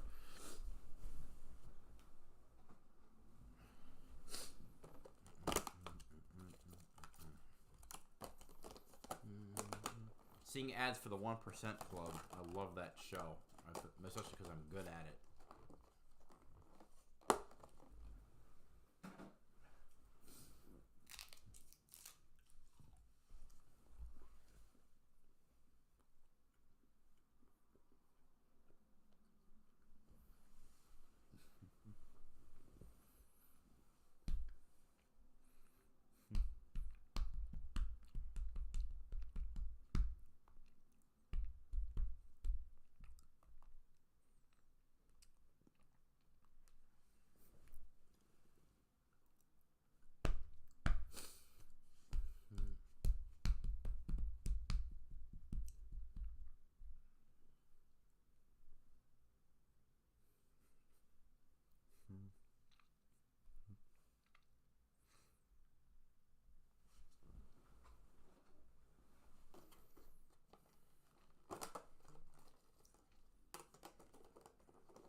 Back to yellow.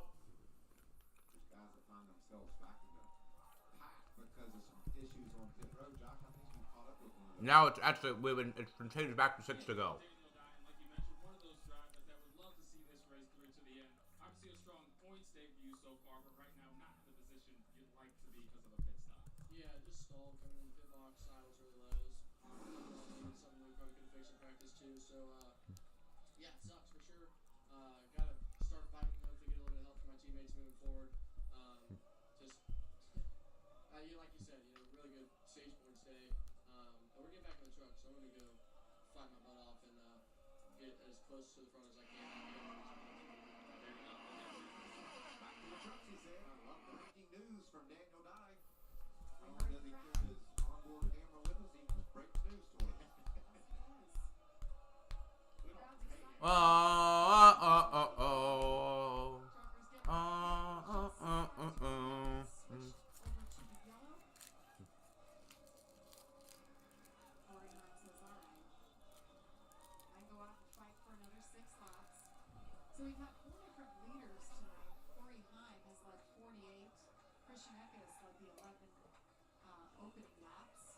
Jake Garcia led 4, and Brandon Finger shown as leader of the bunch.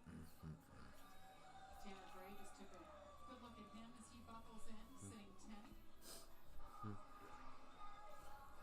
Talk about that cutoff line so much, and who's out, who's in. With just 2 races remaining after Pocono before the playoffs, Tanner Gray, 14 points to the good. See it right there.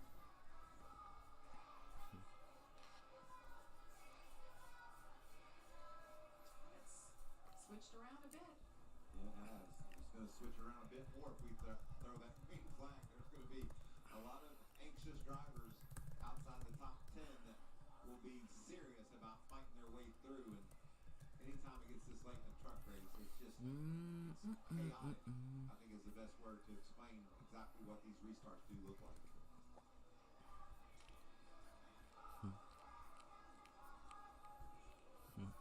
See the 4 win stickers right by Corey Hines' name. If we're running out of room, they're going to have to start covering up his name.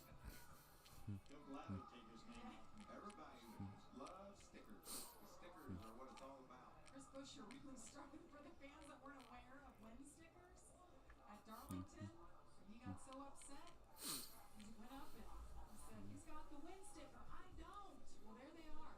You get a sticker to show everybody how many times you've gone to victory lane. There's no room left on that side for a win sticker. One of 5 playoff wins. Well, it's been a fun and exciting evening so far here at Pocono. A little race recap. That was the only blemish of the day, pretty much, for Corey Hines. Yeah, just didn't get the start we thought he would get, but he was able to rally. You can see with that dive to the end on the racetrack. That's all about aerodynamics, getting away from the other trucks. Grabbing the second spot. Very clean shot from the back. Yeah. Here he is now, fighting with Christian Eckes, battling for the lead. One of the most exciting battles we saw all night. Yeah, Corey passed him going in the tunnel turn, then Christian did the crossover, got him back, but then Corey stayed on the outside and was able to get the lead back and wins that first stage. You know what he's going to do also, Phil? We're going to see some great battling throughout the field. You can see Nicholas Sanchez to the side, Jake Garcia, and then getting loose is Rajah Farouk. Be able to keep the gas down, get the brakes on, and keep that truck out of the outside wall.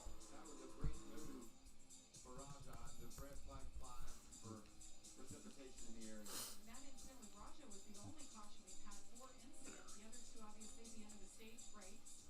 And while all this is going on, Corey Hines, yes, he's been that kind of guy. But just remember, leave the race and going that faster, using more gas. So I'm still interested to see these caution laps gain you basically a lap when you make a lap under green. You can get 2 under. Sprinkle back on pit road. Come on, weather, leave us alone. And look what you get to take home. Not only do you get to take home that beautiful All-American trophy with the Bald Eagle, you get the Craftsman tools. That's the deal of the race right there. Don't you get the big Craftsman chain? Yeah. We're trying to run another 6 laps. Like Flavor Flav? Corey Hines wrapping things up. This is a great sign. Yes, it is. You can see the sun shining on the press box up at the top of the screen. You know, I know obviously these caution laps have allowed these teams to save a little more fuel like you were talking about, Michael, but I'm not sure. We're still out of the woods yet on some people possibly running out of gas. Or possibly pitting right now as well.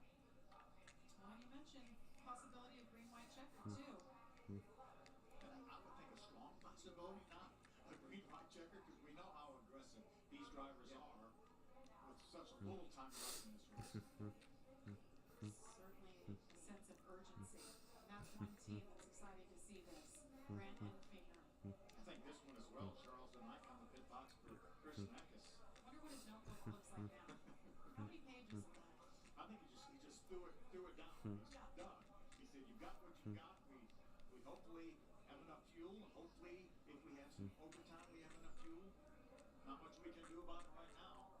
That's why we race. 37 minutes to go. The outcome according to my clock, if they run if they run it, because now I understand the rules better. If they hit 8:20, the next lap will be 2 to go. Well, we mentioned that the regular season is winding down. Just 2 races remain after tonight. Next Friday night, my hometown, Indianapolis. We go to Lucas Oil Raceway Park. And you set the scene, Michael. How fun it is to race there. Always good racing, no matter what they're racing out there. Under the lights, it's going to be exciting.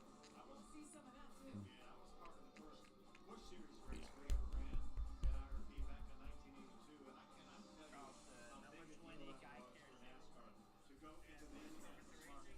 Yes, it was on your shirt, but it was a great event here at IRP. Lucas Oil Raceway Park, July 19th. Short track, short track. We're going short track. And Richmond, baby, August 10th. Looking forward to those 2 races. I know there's a few of our drivers in the field. They are short track specialists. Juan and Justin, looking forward to that. And then Milwaukee Mile, that's a big track to race like a short track. Oh, it's short track. Technically, it's not. By the way, we're at Pocono, all 3 turns were named or designed after 3 different racetracks. Turn 3, Milwaukee. They're warming up for the playoffs. Trenton Speedway. And then Indianapolis Motor Speedway, turn 2. This track was designed by 1962 Indy 500 winner, Roger Ford. That'd be fun.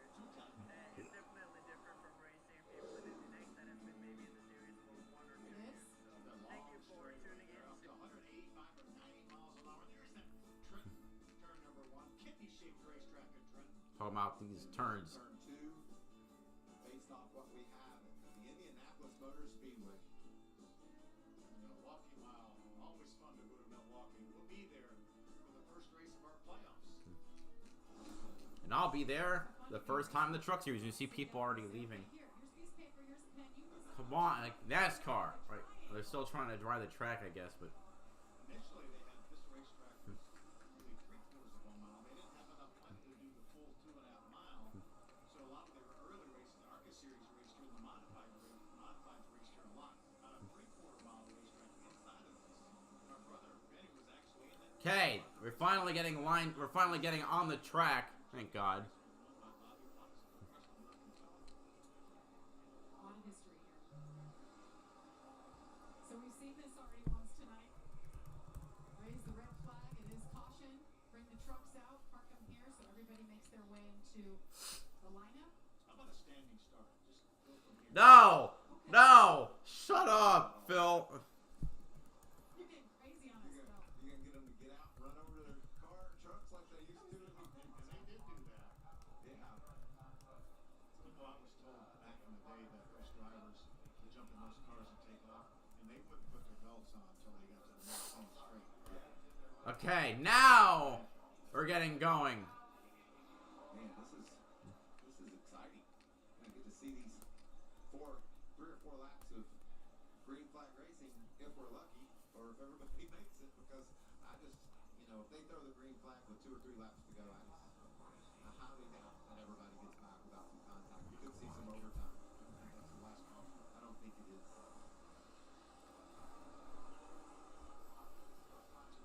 They've been pretty calm tonight. 29 trucks on the lead line.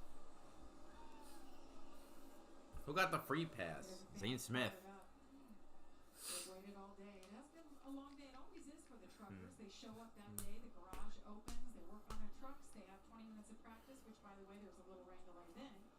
Then they made the switch over to qualifying, and then there was another delay there, and then they had to cancel qualifying.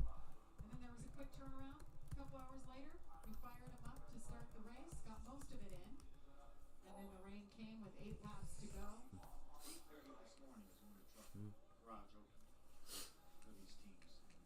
We will be finished by 8:30 Eastern because we will run out of light. They don't have lights at this racetrack.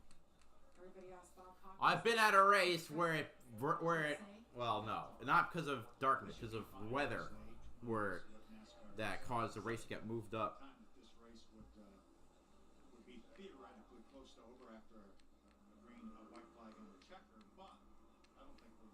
get a bunch of overtime, so we're not gonna approach that. Let's see, according to Matt Weaver, Ross Chastain's truck has been shutting off after 2 laps, but it's going to be a 3-lap shootout. Roger Caruth is ninth right now after that contact with Car Bozak. This truck really didn't have any damage on it. Lost a couple spots. There's probably nobody in the field that wants this race restarted more than this young man right here, Daniel Dunn. We're going to open pit road this time by. See how many people were telling us straight up they thought they were going to make it.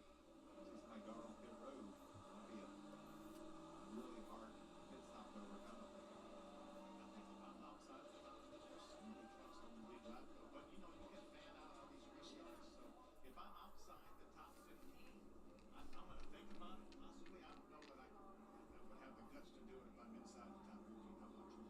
I agree with you 100%. Get enough fuel in that thing right now if you're out that far, and if there is a couple overtimes, you never know how far up front you can get.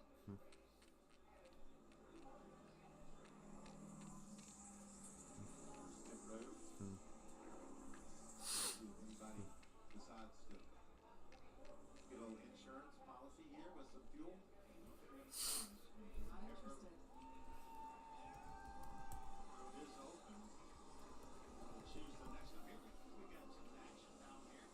On the back. Yeah. Looks like Bailey Curry was Okay, Curry, Fenhouse, Garcia, Wallace Allen, 33. red truck that I can't see. They're all going to pick up a little insurance with their fuel. Never know what will happen up front. 16 is Bailey Curry. So we said, wow, just outside the top 15, and that's exactly what happened. You saw those sticker tires go on there. We have seen some fall off in the tires throughout the course of a long run, but probably need, like I said, a little overtime action if he's able to take advantage of this stop. Huh? And that's one thing Jeff Stanker said when we interviewed him after the first stoppage. He said there's a little bit of fall off on the tires, but again, nobody inside the top 15 can do it. Sage Caron, Luke Fenhouse, a couple of guys we don't usually see in the Truck Series. Luke making his second start, finished 10th in his Truck Series debut at Gateway, and his 66th for Thor Sport. Sage making his second truck series start.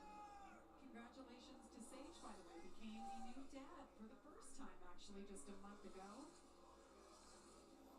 Jetson is his son's name. They live in Philadelphia. Jepson. In Pennsylvania. So a home racetrack for Sage. Let's see what Ross is thinking. We talked to him early and before the race, Phil, and he said he was going to be calm and take it easy. Now he's in fourth, and there's only a couple laps. Yes. Okay, let's ask him. Okay, that's not good. Hey Ross, it's Michael I think. Wilson from the Fox Sports team. Do you copy me?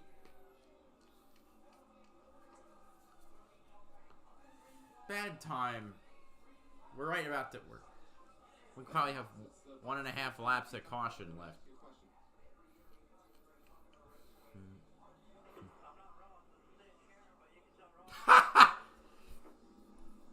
Oh, thanks, Sage. If we get home to Ross, I'll tell him you sent your best. How did you get the wrong radio? You pulled a Phil. Well, we were just talking about Sage. So hello, Sage. He's from this area. Nice to check in on Sage. Got a little airtime. It's always fun to see who you find on somebody else's radio. We should play radio roulette. Just spin it and see who we land on. It's nice to hear him say hello to Ross, too. Wish him the best. Choose to be really critical here. Coming to the choose this time. I want to be on the outside. Reminds me, it was like some ARCA race where Phil Parsons is trying to get Grant Enfinger and got Buster Graham instead. And you can hear in the background of that clip just some staffer laughing their ass off. Oh, Eckes is back in the front row with Enfinger's right behind him. This could get ugly then.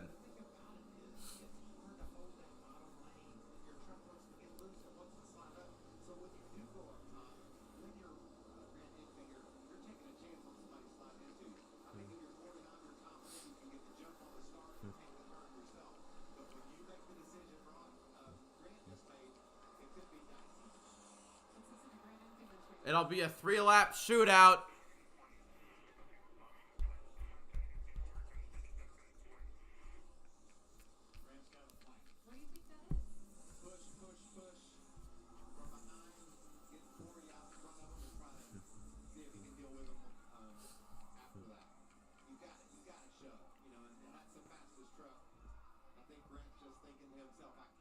going down in turn one on the inside of that truck, I want to be behind them. The inside has shown to be a bit of a disadvantage on the start, so we saw Corey Heim have a struggle the initial start of the race, lost a number of positions. Every other leader has taken the outside for these restarts.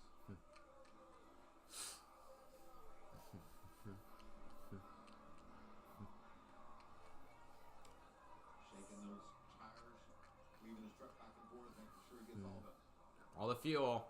excess rubber build up off of them and go racing. Yeah, and that also, yeah, also good. Get all the marbles off. Take the green here. And the front row looks just like it did when we dropped the initial green flag. This flip-flop. Assuming that we don't get any other caution flags, we're going to have 3 laps to go. Crowd getting hyped up because they finally get to see the end of this race. A race that I thought wouldn't even start today because of weather. Pace truck about to pull off. We'll have 7.5 miles to go. Here they come down the front stretch. The final 3 laps at Pocono. We're green again. 2 leaders are side by side as they cross the start-finish line. Or see some trucks in the inside lane trying to put it up to the inside. I think Heim's going to have a big advantage. Oh, Eckes nearly loses it. Oh, man, they all nearly lose it. Oh, man, that was dicey. 3 wide for second behind Corey Heim as he scoots away. That looked so dicey. Matt Craftsman trying to make some moves, as is Matt Mills. Oh, we got... Someone had problems. But is that the set? I think that's a 28. But we stay green.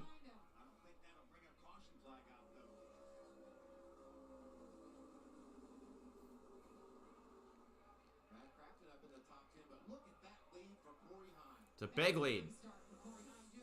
Almost in a second. 2 to go. Friesen pushing Chastain past Purdy. Also probably trying to gain a couple more positions because he's going for a playoff spot.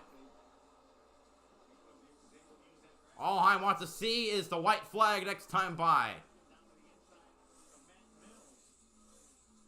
Crafton up to 8th place. Eckes almost got turned by Chastain. He saved it both directions. Had the swerve. Went right, then left, and then center. Eckes chasing down Enfinger for 2nd place.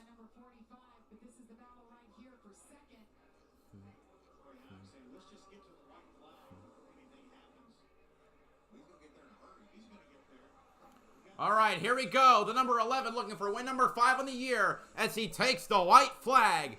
Here we go. Last lap at Pocono.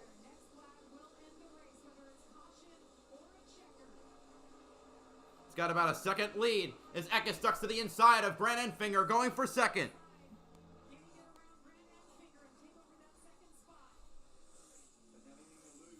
They're going to be side by side for that position with Taylor Gray a distant 4th. Enfinger throws the block.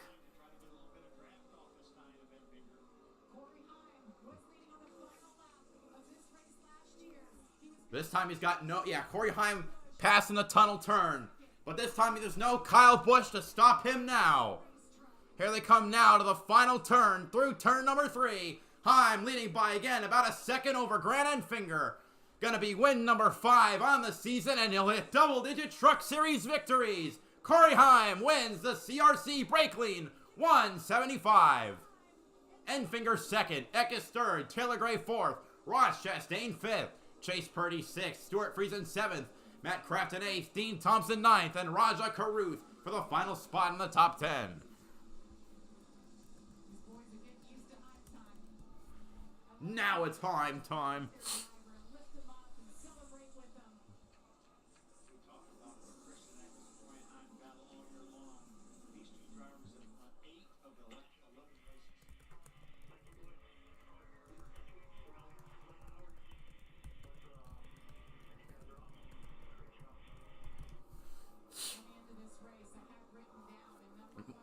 Tanner Gray cratered and fell at 19th position. Number 1 driver in most all categories this Corey Heim, and that's why he's racing on Sunday already. He will be racing on Sunday full time before long. Scott Zipadelli right there. What a job he's done too, right? It's incredible. Yeah. He's been around. Like, so if he doesn't get promoted, it's a many travesty. series, but he knew he had a special one when he was paired with Corey Heim, and I think he's living his best life right now. He is. Remember, 60-point day for Corey Heim. And Christian Eckes just did it at Nashville. I mean, Christian he's Eckes two. makes a statement in Nashville. Corey Heim says, not so quick, young man. I'm going to match that. And it's raining. The sun is shining. Hats off to NASCAR, too, for never giving up, working that track in. And there comes the rain. Saw a sun shower. And that last. It's a sun shower. Mark Smith says that's our crew chief, our producer. Look at that. That'll be a rainbow somewhere if we're going to have some rain out Of course. Unbelievable. It was clear just enough for 3 laps of racing. And the guys, they kept it straight. They tried to wreck. Yeah, they did in the back, but not in the front, so that was good. And Craftsman restart when that great push by Ross. Anyway, thanks to everyone who showed up today. It's not the most exciting race, and also delayed, but I still appreciate those who came out. Tomorrow we've got Indy Next, Xfinity Series, and IndyCar. It'll be a packed day of racing. Thank you all so much. See you tomorrow. BowserJrXD signing off.